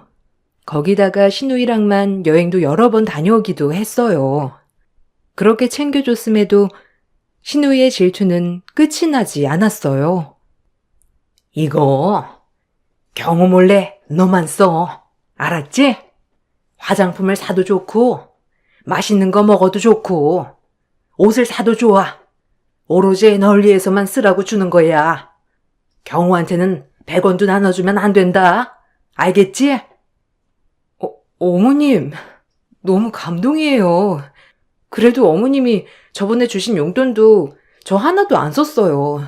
그러니 더 주지 않으셔도 돼요. 아니야. 그거 아직 안 썼으면 이것도 같이 가지고 있다가 필요할 때 써. 그러라고 내가 너한테 주는 거니까 나한테 어디 썼다고 말 안 해도 된다. 그냥 너한테 주고 끝이야. 알겠지? 부담 갖지 말고. 엄마, 나도 줘. 나도 몰래 용돈 챙겨주라고. 아니 왜 옳게만 줘? 나도 사람인데 나도 챙겨줘야지. 너는 이미 엄마 아빠 카드 잘 쓰고 있잖아. 거기다가 며칠 전에 용돈도 챙겨줬는데 지금 또 주라고? 에이, 엄마, 이걸 내가 몰랐으면 넘어가겠지만 올케가 받는 걸 받는데 나도 받아야지. 에휴, 나중에 챙겨줄게. 지금 줘. 왜 나는 안 챙겨주냐고. 경수가, 이건 수진이가 임신해가지고 일도 안 하고 있어서 편하게 쓰라고 주는 거야. 다른 의미로 준 게 아니라 편하게 생활비로 쓰라고 주는 거라고. 임신? 임신 그거 그냥 아무나 다 하는 건데 왜 이렇게 해주냐고. 솔직히 올케는 이혼하면 남이지만 나는 가족인데. 신우이는 매번 제가 용돈을 받을 때마다 나타나서 시어머님께 자신도 용돈을 달라고 조르기도 했어요. 신우이의 질투는 날이 갈수록 점점 더 심해지기 시작했죠. 이후에 아이가 5대 독자 아들이라는 소식이 전해지고 나서는 시부모님뿐만 아니라 온 친족들의 관심을 받게 되었답니다. 시댁 식구들은 복덩이가 들어왔다면서 너무나 좋아하셨어요. 시모 역시 아들, 딸 상관없다며 항상 이야기를 해오셨지만 아들이라고 하니 엄청 좋아하시더라고요. 뭐 필요한 거 없니?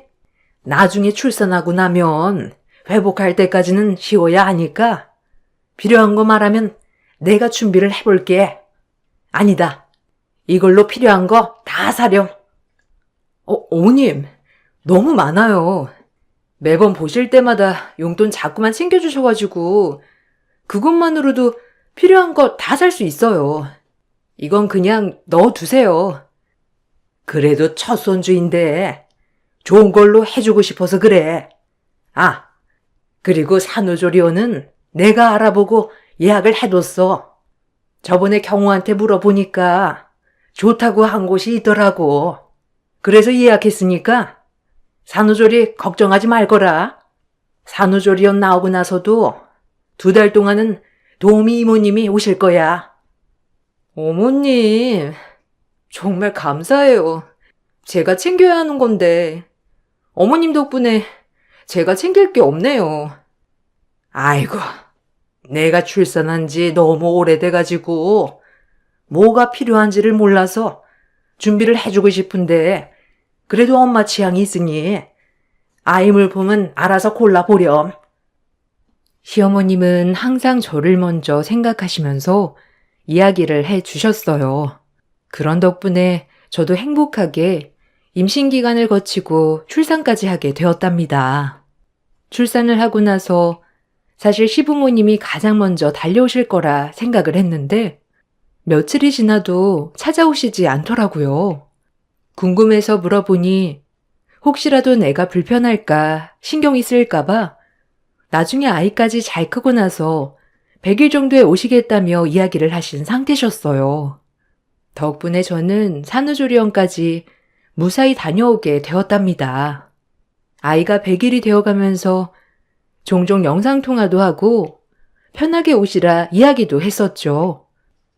어머님, 아버님, 저 이제 집에 왔고 이제는 집으로 오셔서 아기 보셔도 돼요. 저 괜찮아요. 아니다. 우리가 한번 가면 계속 있고 싶어질 것 같아. 몸은 좀 괜찮니? 어디 아픈 데는 없고? 요즘은 산후 마사지도 많이 받는다고 하던데 10회 정도 예약할까 하는데 어떻게 생각하니? 마사지요? 아유, 어머님, 너무 신경 많이 쓰시는 거 아니세요? 출산하면 온몸이 다 약해지니까 더 조심해야 돼. 마사지 받으면 그래도 좀 괜찮다고 하더라고. 수진이만 괜찮다면 내가 마사지 예약해주고 싶은데 괜찮니? 어머님, 제가 이걸 어떻게 다 보답을 해드려야 할지 감사해요, 진짜. 신경도 제일 많이 써주시고. 보답은 무슨? 수진이가 우리 집에 온 순간부터 가족이지. 무엇보다 건강한 게 제일이니까 푹 쉬고. 시부모님은 제가 전화를 하기 전까지는 저에게 전화 한 번을 하시진 않으셨어요. 남편에게는 자주 전화를 해서 아이와 저의 안부를 물어보셨지만 혹시라도 저에게 전화하는 것이 불편할까 생각하셨는지 전화도 하지 않으셨답니다. 거기다가 시댁 친인척들에게도 집으로 찾아오지 않도록 신신당부를 하셨다고 하더라고요. 이 사실을 알고 나서 저는 정말 시부모님께 감사했죠. 이런 감사한 마음을 담아 작게 시댁 가족들끼리 모여 100일 파티를 하기로 했답니다. 100일이 되고 시댁 식구들을 초대하자 시부모님과 시누이가 함께 집으로 찾아오셨어요. 어머, 아니 언제 이렇게 음식을 다 준비했어? 음식 준비하지 말라니까. 고생했겠다. 정말 아이도 보느라 바쁜데. 엄마, 이거 내가 거의 다 한 거야. 아유, 그래. 그렇게 해야지. 고생 많았다. 아이가 100일이라니 정말 고생 많았어, 너희. 며느라, 정말 고생했다. 아이가 밤낮 없이 깨어날 텐데 어떻게 이렇게 정성스럽게 준비를 했니? 몸은 좀 괜찮고? 네, 아버님, 어머님. 아버님, 어머님 덕분에 제가 건강하게 잘 회복하고 있어요. 이거 하는데 뭘 얼마나 걸린다고 이 난리야? 옳게, 그렇죠? 이거 다 경호가 했을 텐데. 경호가 고생했네, 뭐. 그렇죠. 앉아서 좀 드셔보세요. 이거 간이 왜 이래? 옳게, 이거 간 안 봤어요? 출산하더니 입맛이 영 맛이 갔나 본데? 간이 뭐가 어때서? 내 입맛에는 딱이다, 수진아. 그래, 이 정도면 요리사인데 뭐가 간이 이상하다는 거냐? 시누이는 음식 맛을 탓하기 시작했고 계속해서 툴툴대기 시작했습니다. 그렇지만 시부모님과 남편은 시누이의 이런 태도에 화를 내면서 제지를 시켜주셨죠. 밥을 다 먹고 나서 시어머님은 가방에서 티켓 하나를 건네주면서 이야기를 하셨습니다. 이거 여행 티켓인데 크루즈 여행 티켓이야. 내가 일자는 다 오픈을 해둔 상태이고 전화해서 탑승자 이름이랑 날짜만 정해주면 되거든. 이거 우리 5대 독자 난 기념으로 주는 선물이다.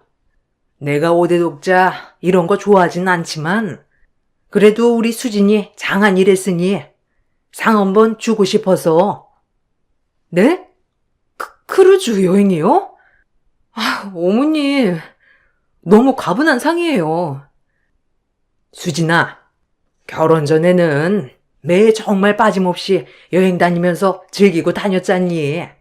근데 결혼하고 나니 시간도 안 되고 출산도 해서 아마 여행을 자유롭게 가기는 어려울 수도 있으니까 이번 기회로 다녀오라고 주는 거야. 너무 감사해요. 근데 아직 아이가 어려가지고. 아이 걱정은 하지 마라.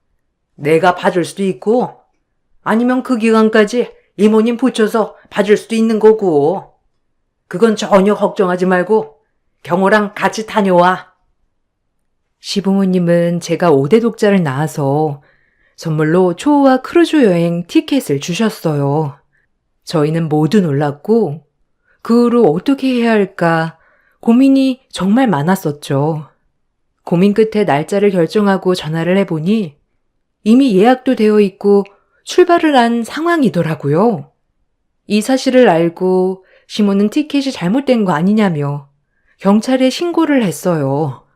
저도 남편도 시부모님도 영문을 모르고 있는 상황에서 며칠 후 경찰에서 연락이 왔습니다. 안녕하세요. 저번에 티켓 도용 신고를 해주셨죠? 예약하신 분이랑 연결을 해봤는데 이분도 양도를 받으신 거더라고요. 박경숙 씨 아시나요? 네, 저희 시누이예요. 참. 박경숙 씨가 예약을 하시고 난 후에 바로 양도를 해서 사용을 하셨다고 하시네요. 박경숙 씨가 정황을 아실 것 같은데 혹시 연락이 안 되시나요? 알고 봤더니 티켓 도용을 한 것이 아니라 신우이가 저희 티켓을 가지고 가서 사용을 했던 것이었어요. 너무나 황당해서 시댁 식구들에게 이야기를 하니 시부모님은 당장이라도 뛰어갈 것처럼 화가 잔뜩 나셨답니다. 그리고 신우이에게 연락을 해보았지만 연락이 닿지 않는 상황이었죠. 시댁 식구들이 잠수를 탄 것이라며 이야기를 하면서 며칠이 지나고 난 후에 응급센터에서 전화가 왔습니다. 바로 신우이가 응급실에 실려왔다는 것이었죠. 다들 깜짝 놀라서 응급실로 향하니 그곳에서 신우이를 볼 수 있었습니다. 시부모님은 화를 누른 채 신우이에게 다가가 영문을 물었어요. 경수가, 네가 수진이 크루즈 티켓 사용했니? 엄마. 그게 쓰려고 한 게 아니라. 쓰려고 한 게 아니야? 그럼 뭔데? 네가 여행을 간 것도 아니고 거기다가 너 양도를 해? 그 돈이 필요해서 이렇게 훔친 거야? 엄마, 훔친 게 아니라 그냥 살짝 쓴 거야. 그게 그거지. 정말 왜 이러는 거야? 거기다가 응급실에는 왜 온 거고? 그게 사실은 나 성형하려고 했어. 근데 너무 긴장해서 그런가 갑자기 쇼크가 와가지고. 뭐? 성형? 아니 왜 갑자기 성형이야? 그냥 엄마가 자꾸만 얘만 신경 쓰는데 나는 우울하고 자신도 없고 그래서 하려고 했어. 나 참. 아니 어른이 돼가지고 동생 와이프가 임신을 했다는데 그것도 이해를 못 해주는 거니? 그렇습니다. 신우이는 크루즈 티켓을 본인이 사용한 것이 아니라 다른 사람에게 양도를 해서 얻은 자금을 가지고 성형을 하려고 했던 것이었습니다. 크루즈 여행 일정에 맞춰서 돌아와야 하기 때문에 되도록 빠르게 진행을 하려다 보니 이런 상황이 발생했던 것이죠. 시댁 식구들은 전부 기가 막혀 했습니다. 저 역시도 이 상황이 너무나 기가 막히더라고요. 신우이는 끝까지 뻔뻔했고 시부모님은 그런 신우이의 태도에 대해서 분노하셨어요.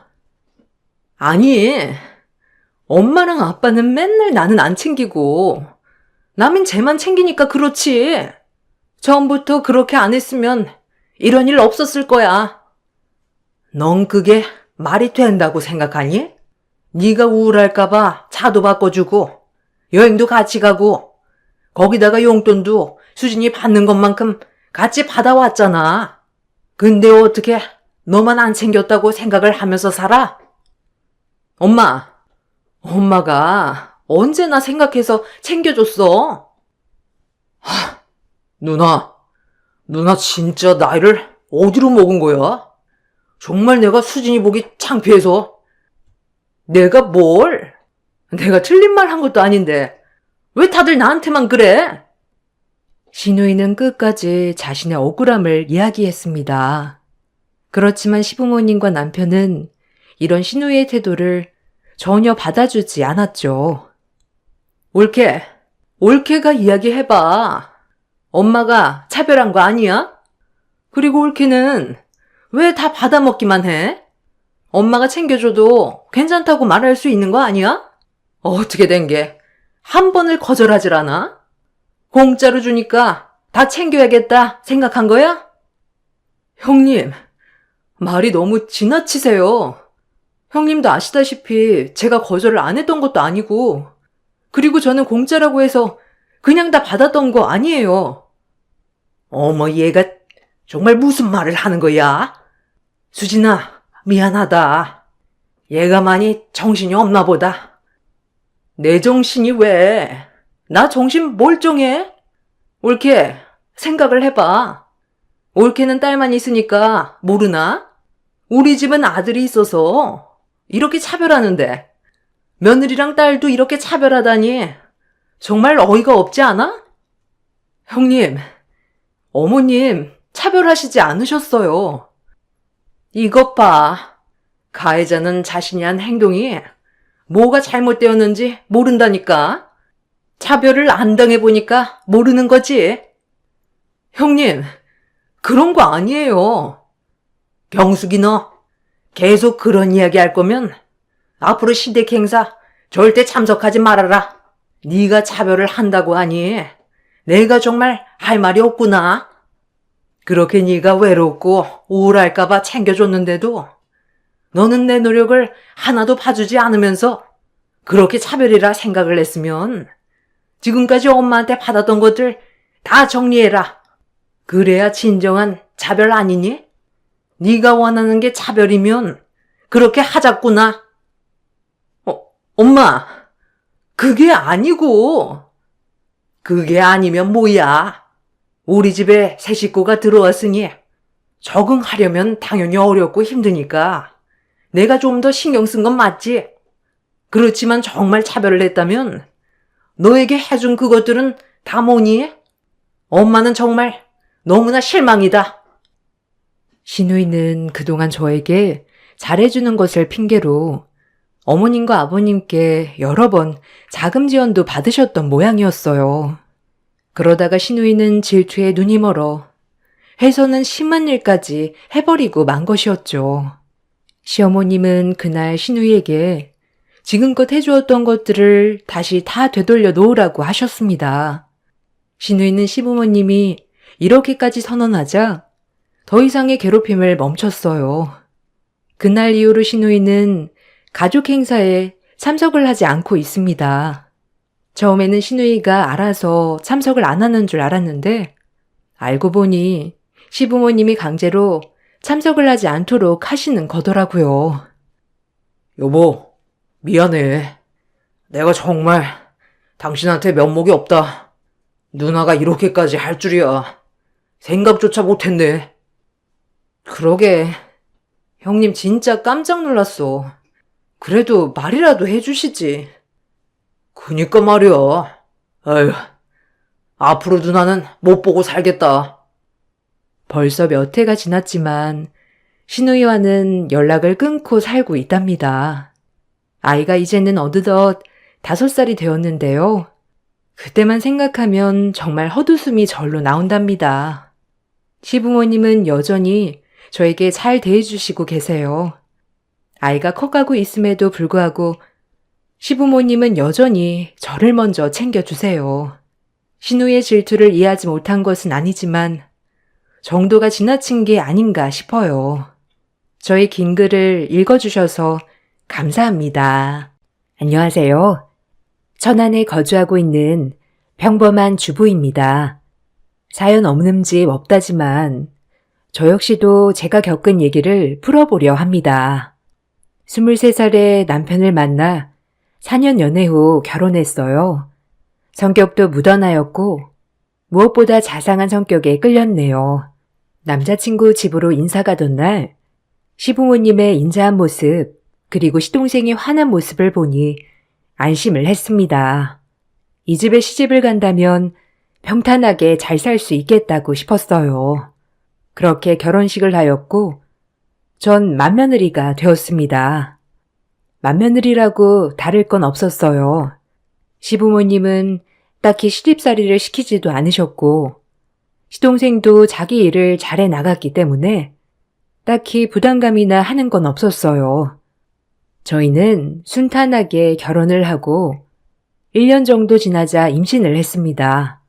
임신을 하니 정말 남편과 가족이 되었구나 싶은 마음에 조금 이상한 느낌도 들었지만요. 시댁의 축복 속에 저희 아이는 태어났습니다. 건강한 사내 아이였죠. 집안의 대를 이을 사내 아이가 태어나자 시부모님은 더욱더 좋아하셨어요. 그리고 경사에 경사가 겹친 채 시동생은 결혼을 하겠다며 애인을 데리고 왔죠. 참 참한 신부감이었습니다. 저와는 다른 느낌의 여인이었어요. 시부모님이 저에게 주었던 사랑만큼 동서에게도 많은 사랑을 주셨습니다. 처음 뵙겠습니다. 임혜령이라고 해요. 완수 씨한테 말씀 많이 들었어요. 형수님 칭찬을 그렇게 많이 하던데요? 에이, 칭찬이랄 게 있나요? 워낙 도련님이 무던하시니까 뭐든 좋게 보시는 거죠 뭐. 환영해요. 우리 잘 지내봐요.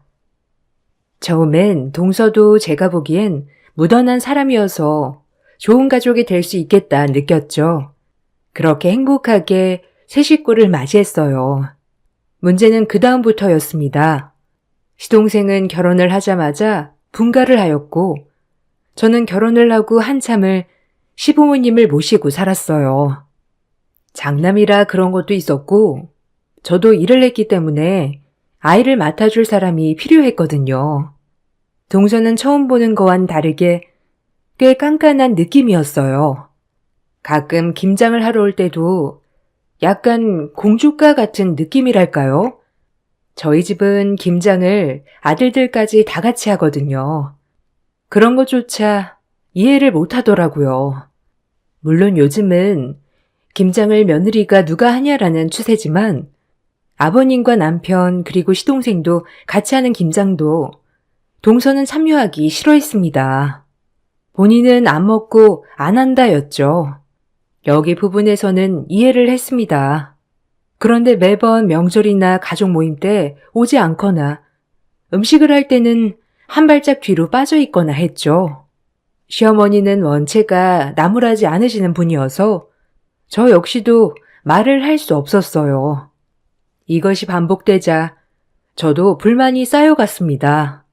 왜 저럴까라는 생각도 많이 들었고 이러면 안 되지. 왜 맨날 나만 해? 라는 생각에 사로잡혀 저를 괴롭혔거든요. 그래도 가정의 평화를 위해서 참고 지나갔어요. 그렇게 시간은 흘렀죠.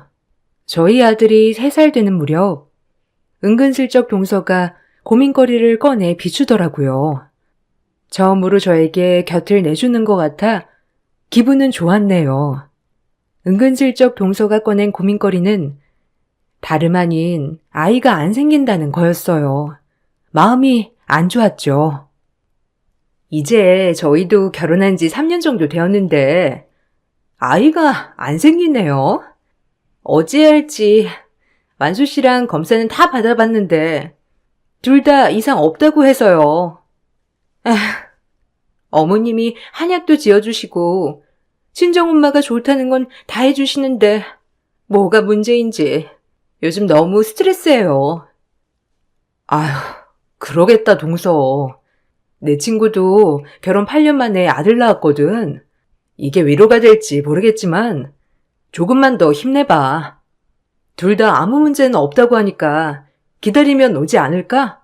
아버님, 어머님도 그렇게 임신에 스트레스 주시는 분들도 아니고. 그래서 일을 그만둘까 봐요. 온전히 임신에 집중하고 싶은데 일 다니면서 하기도 쉽지 않고 이래저래 고민이 돼요.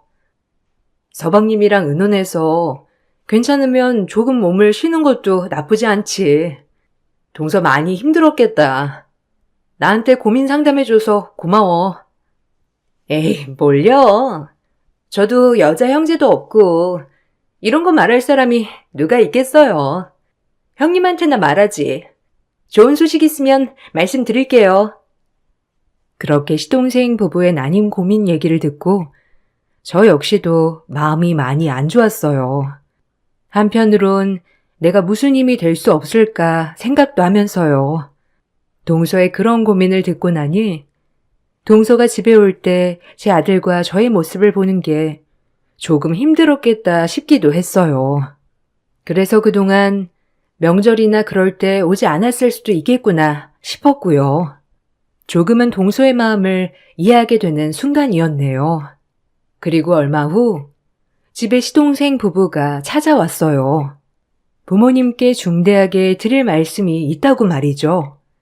이렇게 비장하게 얘기한 적은 없었기에 저 역시도 너무 궁금했어요. 혹시 임신했다는 거 아닐까라는 생각도 들고 별의별 생각이 다 들었죠.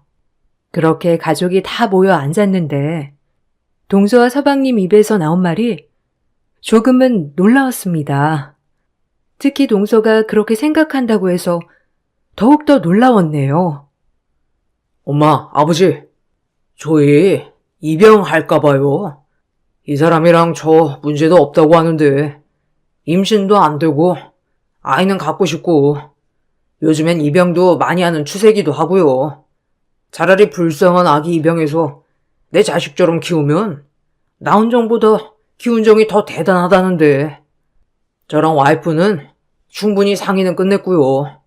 아버지랑 엄마한테도 얘기해야 할 것 같아서 말씀드려요. 어떠세요? 두 분 생각은?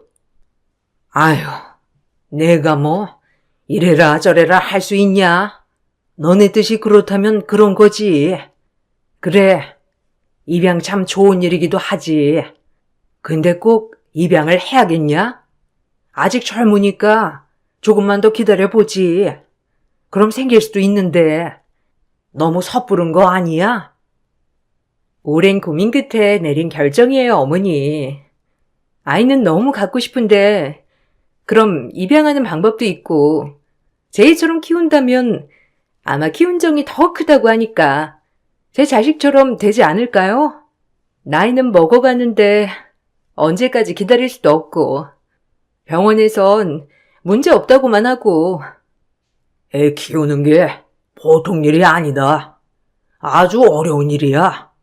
내 자식도 꼴 보기 싫을 때가 많은데 남의 자식은 오죽하겠냐? 반대를 하는 건 아니다만 이런 것까지 다 각오하고 정말 친자식처럼 키울 수 있으면 입양해라. 혹시라도 차별하거나 할 생각 말고. 에이, 절대 안 그래요, 아버님. 꼭 제 자식처럼 키울 거예요. 이미 이랑 보육원에 가보기도 했거든요. 정말 눈이 가더라고요. 그래, 너의 생각이 그렇다면 그렇게 해야지. 우리는 걱정 말아라. 좋은 일 한다는데 말릴 수도 없고 굳게 마음 먹어라. 감사해요, 아버님, 어머님. 허락해 주실 줄 알았어요. 형님이랑 아주버님도 동의하시죠? 온 가족한테 축복받는 느낌으로 아이 데려오고 싶어요. 그래야 그 아이도 행복할 것 같고요. 수연이도 조금 더 크기 전에 동생 맞이하는 게 좋잖아요. 어머, 동서, 정말 대단하다. 다시 봤어. 진짜 좋은 일 하는 거야. 그게 참 말처럼 쉬운 게 아닌데 너무 대단해 정말. 우리야 뭐 동서랑 서방님이 원한다면 당연히 오케이지. 수연이도 동생 생긴다고 하면 좋아할 거고. 멋있어요, 동서랑 서방님. 시동생 부부가 계획한 것은 바로 입양이었죠. 솔직히 대단했습니다. 남의 자식을 키운다는 게 쉬운 게 아닌데 그것도 깍쟁이 같은 동서가 그렇게 선한 생각을 했다는 것도 너무 놀라웠죠. 그리고 입양이 쉬운 결정이 아닌 만큼 정말 둘이서 많은 고민을 했을 것 같았고요. 옆에서 저희는 열심히 그 결정을 응원해 주기로 했어요. 그렇게 동서와 서방님이 아이를 입양해 왔어요. 작고 귀여운 남자 아기였네요. 동서도 아이가 생기니 깐깐함이 섬세함으로 바뀌었고 조금 더 저희 집 행사에 적극적으로 참여하게 되었죠. 그리고 저희 식구 그 누구도 새로 생긴 아이가 입양하라고 생각할 수 없을 만큼 사랑해줬네요. 아버님, 어머님도 저희 아들과 정말 차별 없이 대하셨고요. 제 아들도 사촌 동생이 생기고 나니 기뻐하기는 마찬가지였습니다. 입양해온 조카는 아기 때부터 키워서 그런지 성격 또한 둥글둥글하니 참 잘 자라주었습니다. 아버님, 어머님은 할아버지, 할머니처럼 잘 따랐고 종종 엄마, 아빠 없이 저희 집에 와서 자고 가기도 했고요. 그렇게 여느 큰 집, 작은 집과 마찬가지로 지내고 있었죠. 그리고 머리가 영특하여 유치원에서도 상도 여러 차례 받아왔고요. 저희 아들도 똑똑했지만 조카의 영특함은 따라잡을 수 없었죠. 시간이 흘렀고 조카가 6살이 되던 해 동선에는 꿈에도 그리던 임신을 하게 되었어요. 너무 큰 경사였죠. 결혼한 지 거의 10년 만에 아이를 가진 것이었어요.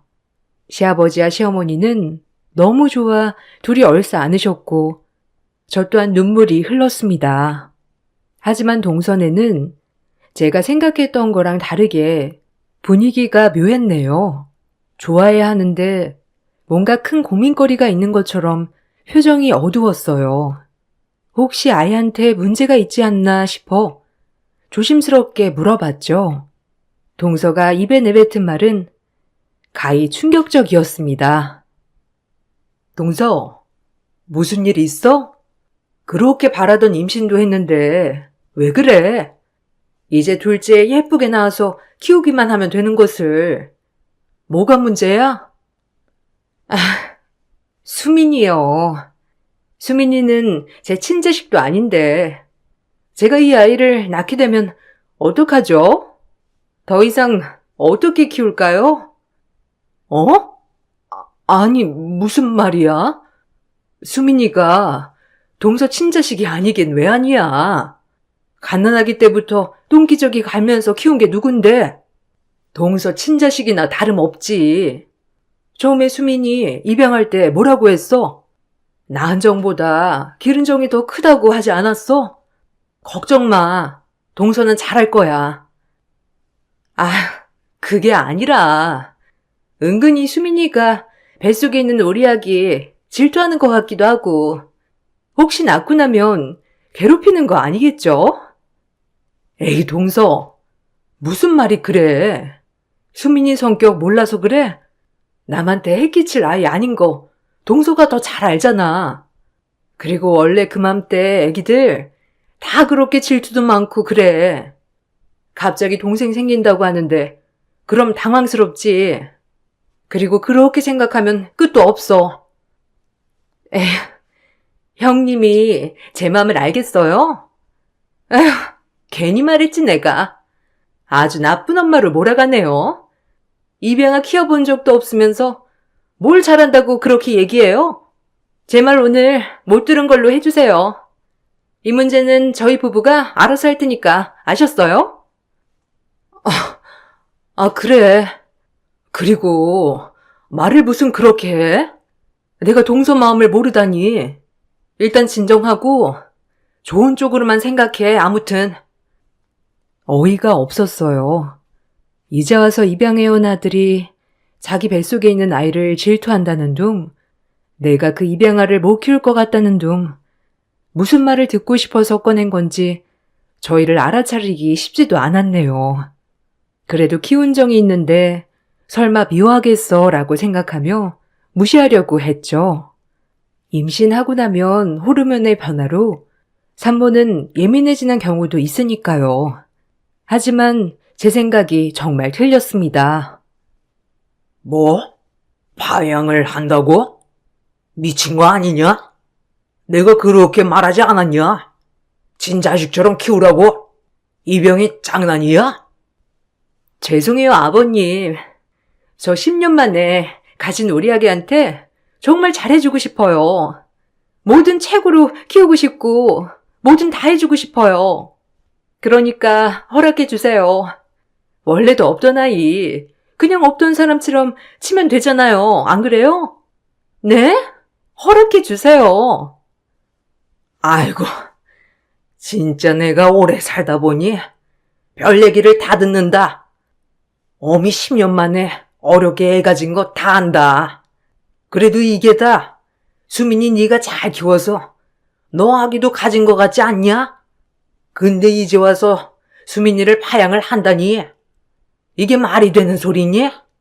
그럼 저 불쌍한 애는 어디 가서 살아? 다시 그 고아원에 가야 된단 말이냐? 어찌 이렇게 모질어?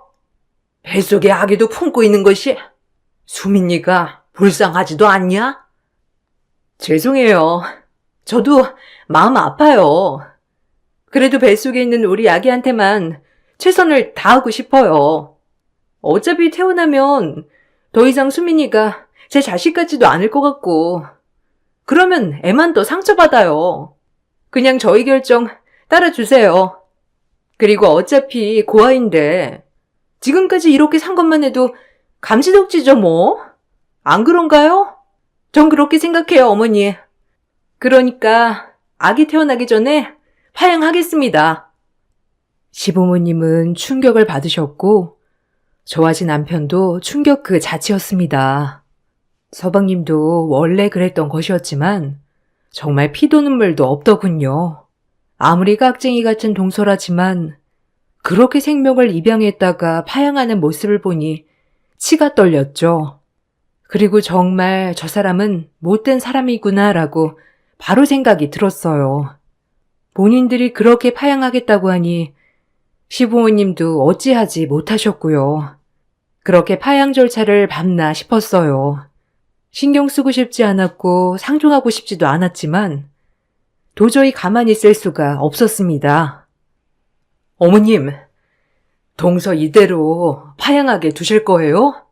수민이 저렇게 천진하고 어린 것을 어떻게 밖으로 내몰아요? 사람 할 짓이에요? 아유, 그럼 어쩌냐.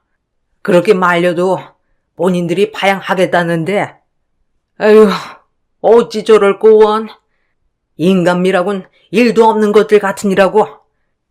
평생을 저희 집 가족인 줄 알고 살았던 수민이 생각해 보세요. 트라우마가 남아서 어떻게 살아갈지 전 이건 정말 아닌 것 같아요. 남편도 저와 같은 생각이었고요.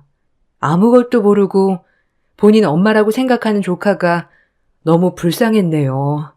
그리고 남편과 긴 회의를 했죠. 이대로 둘 거야, 자기? 우리 수연이 키우면서 무슨 생각 안 들어? 수연이 같은 애를 어떻게 밖으로 내몰겠다는 건지. 인정머리 없는 것들. 엄마 아빠도 계속 설득 중인데 재수씨가 꿈쩍도 안 하나 봐. 10년 만에 가진 아이한테 해 끼친다고. 진짜 미친 거 아니야? 아, 수민이 어떡해. 이걸 우리가 고민하고 있으니 도대체 이게 무슨 상황이야? 생각을 해봤는데 동서가 그렇게 파양하겠다고 하면 그냥 우리가 데리고 와서 키울까? 수민이 우리 잘 따르기도 하고 수연이랑 잘 지내기도 하잖아. 우리가 둘째의 계획이 있는 것도 아니고 수민이를 둘째처럼 키우면 되지. 어떻게 생각해?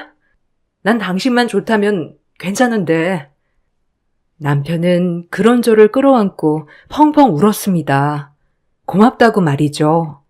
저도 그런 남편의 눈물에 눈물이 났네요. 그렇게 저희는 결심을 하고 다음날 시부모님께 말씀을 드렸어요. 시부모님도 차라리 그게 잘 되었다며 좋아하셨어요. 동서네와 껄끄럽겠지만 제가 할 수 있는 최선이었네요. 그렇게 둘째 수민이를 저희 집에 데리고 왔습니다.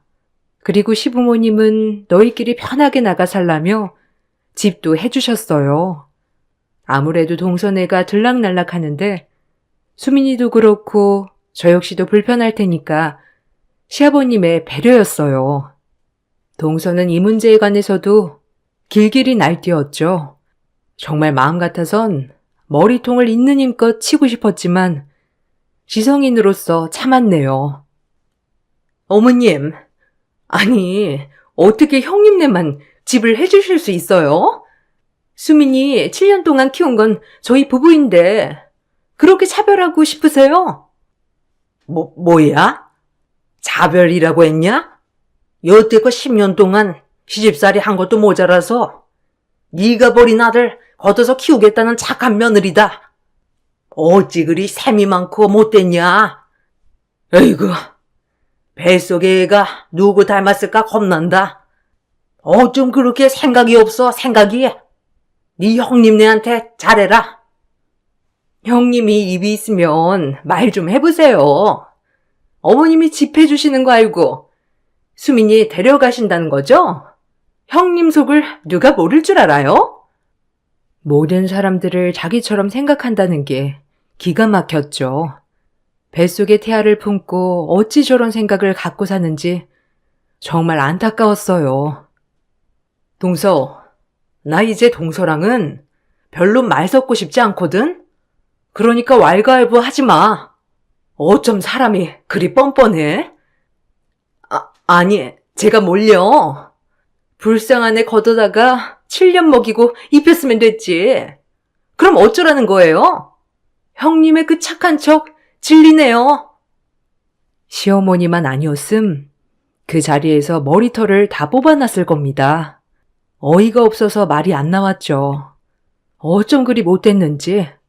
전 상종하지 않고 그대로 자리에 일어났어요. 동서는 파양 절차를 밟았습니다.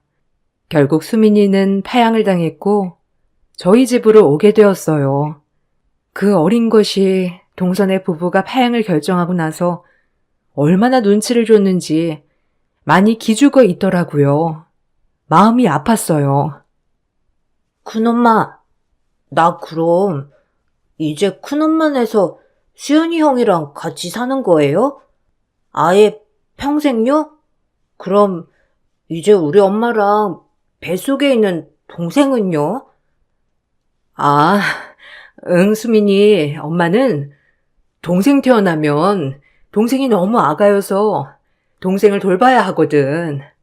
그래서 수민이는 이제 편하게 형이랑 사는 거야. 그럼 저는 우리 엄마랑 아빠는 이제 못 보는 거예요? 엄마가 이제 원래 살던 대로 가는 거라고 했는데? 원래 살던 데가 큰엄마네 집인데? 그래서 큰엄마네 집으로 가는 거야. 이제 큰엄마랑 큰아빠가 수민이 엄마 아빠야. 알겠지? 뭐라고 말해야 할지 참 슬픈 눈을 하고 저에게 묻는 조카를 보니 얼버무리고 말았네요. 어느 정도 크면 알려줘야겠다도 생각했고요. 그렇게 동선에는 아이를 낳았어요. 딸이었습니다.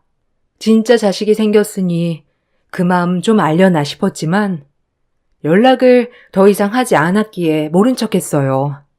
그리고 전 수연이와 수민이를 잘 키워나갔습니다. 수민이는 저희 아들을 진짜 형처럼 잘 따라주었고 수연이도 그런 수민이를 잘 챙겼죠. 종종 수민이가 저희들의 눈치를 볼 때가 있었는데 그곳은 형 물건을 가지고 놀고 싶을 때 마음껏 가지고 놀지 않고 항상 저희에게 조심히 와서 형 거 만져도 돼요? 라고 물어봤어요.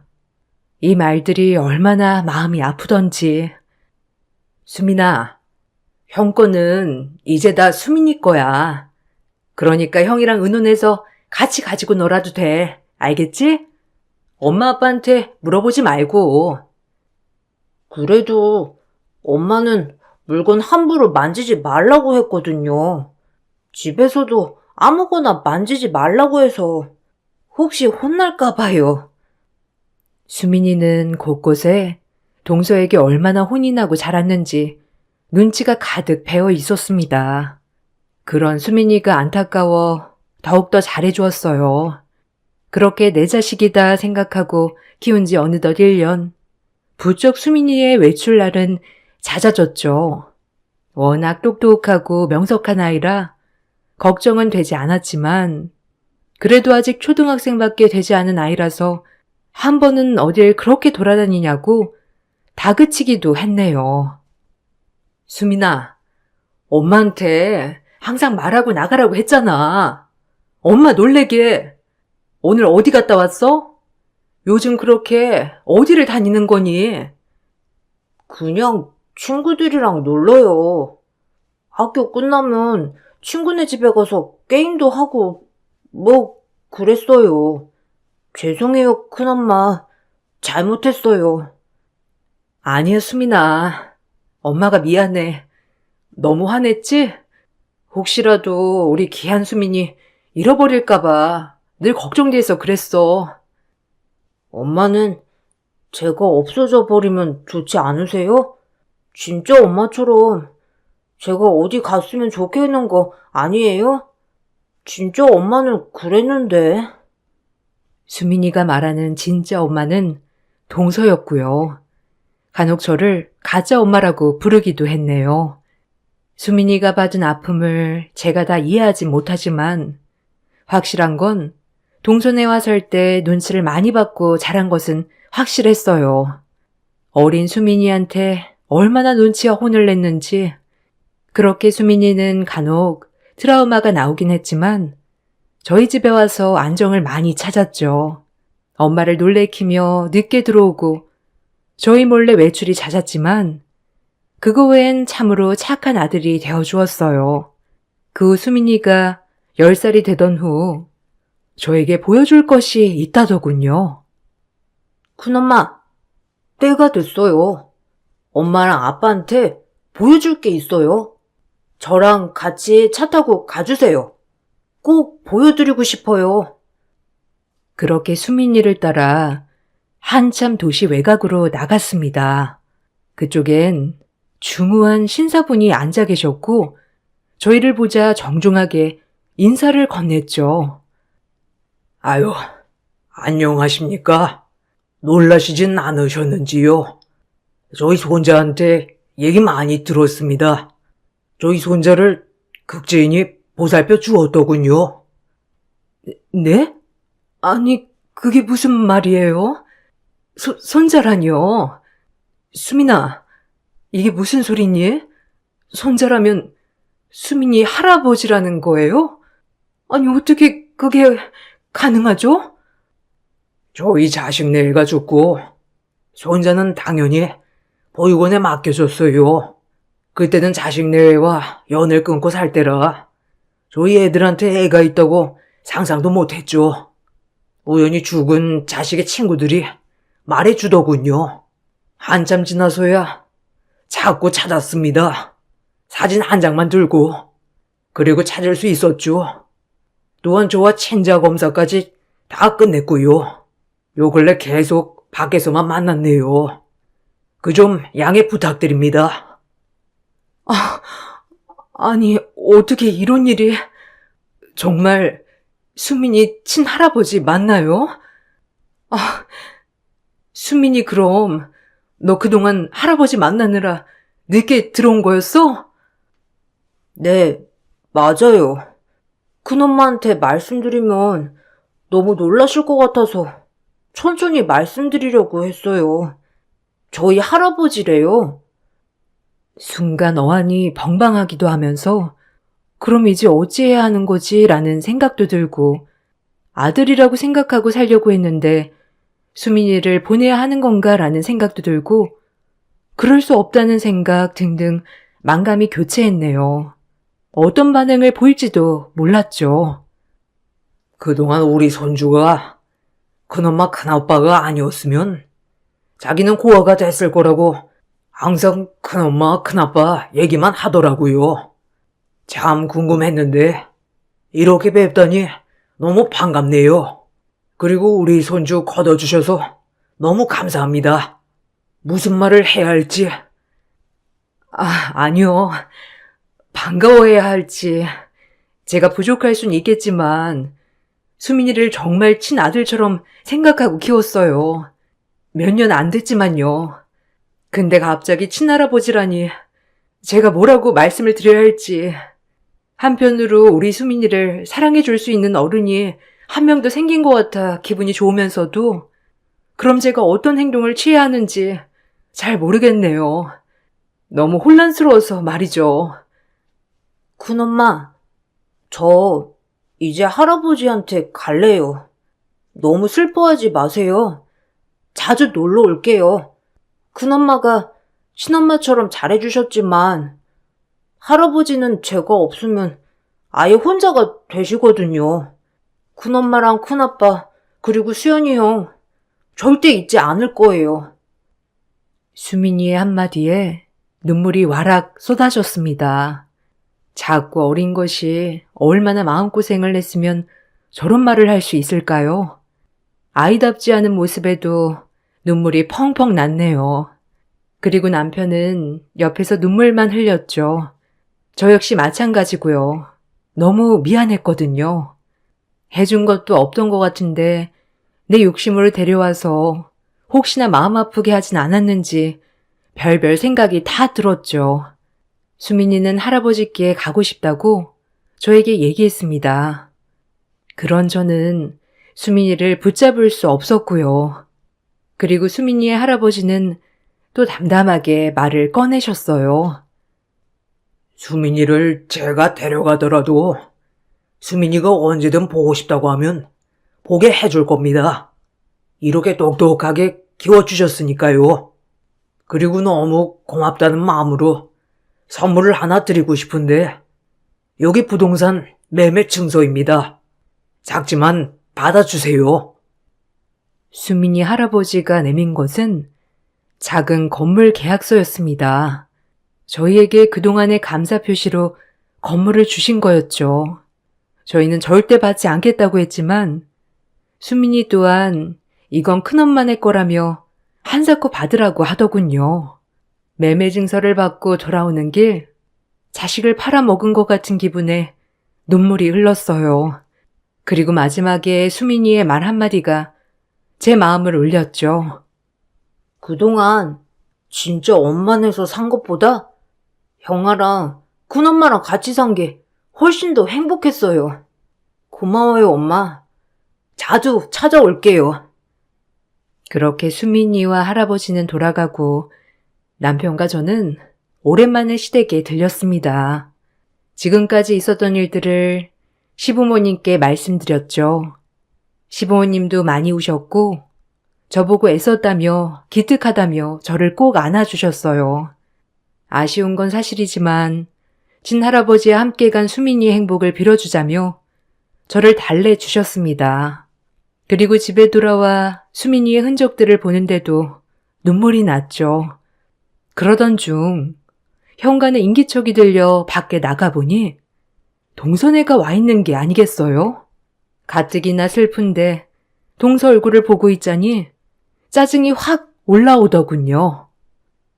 형님, 다 들었어요. 어머님한테. 수민이 보냈다면서요? 아니, 형님도 그럴 거면서 왜 착한 척 하셨대요? 어이가 없어서. 뭐? 동서랑 나랑 똑같다는 거야? 지금 나한테 진짜 얻어맞고 싶지 않으면 얼른 돌아가. 나 지금 제정신 아니니까. 됐고요. 다 들었어요. 수민이네 할아버지가 건물 줬다면서요? 그게 왜 형님네 거예요? 키운 건 우리가 훨씬 오래 키웠는데 양심이 있으면 건물은 양도하시죠. 수민이네 할아버지도 착각하신 거지.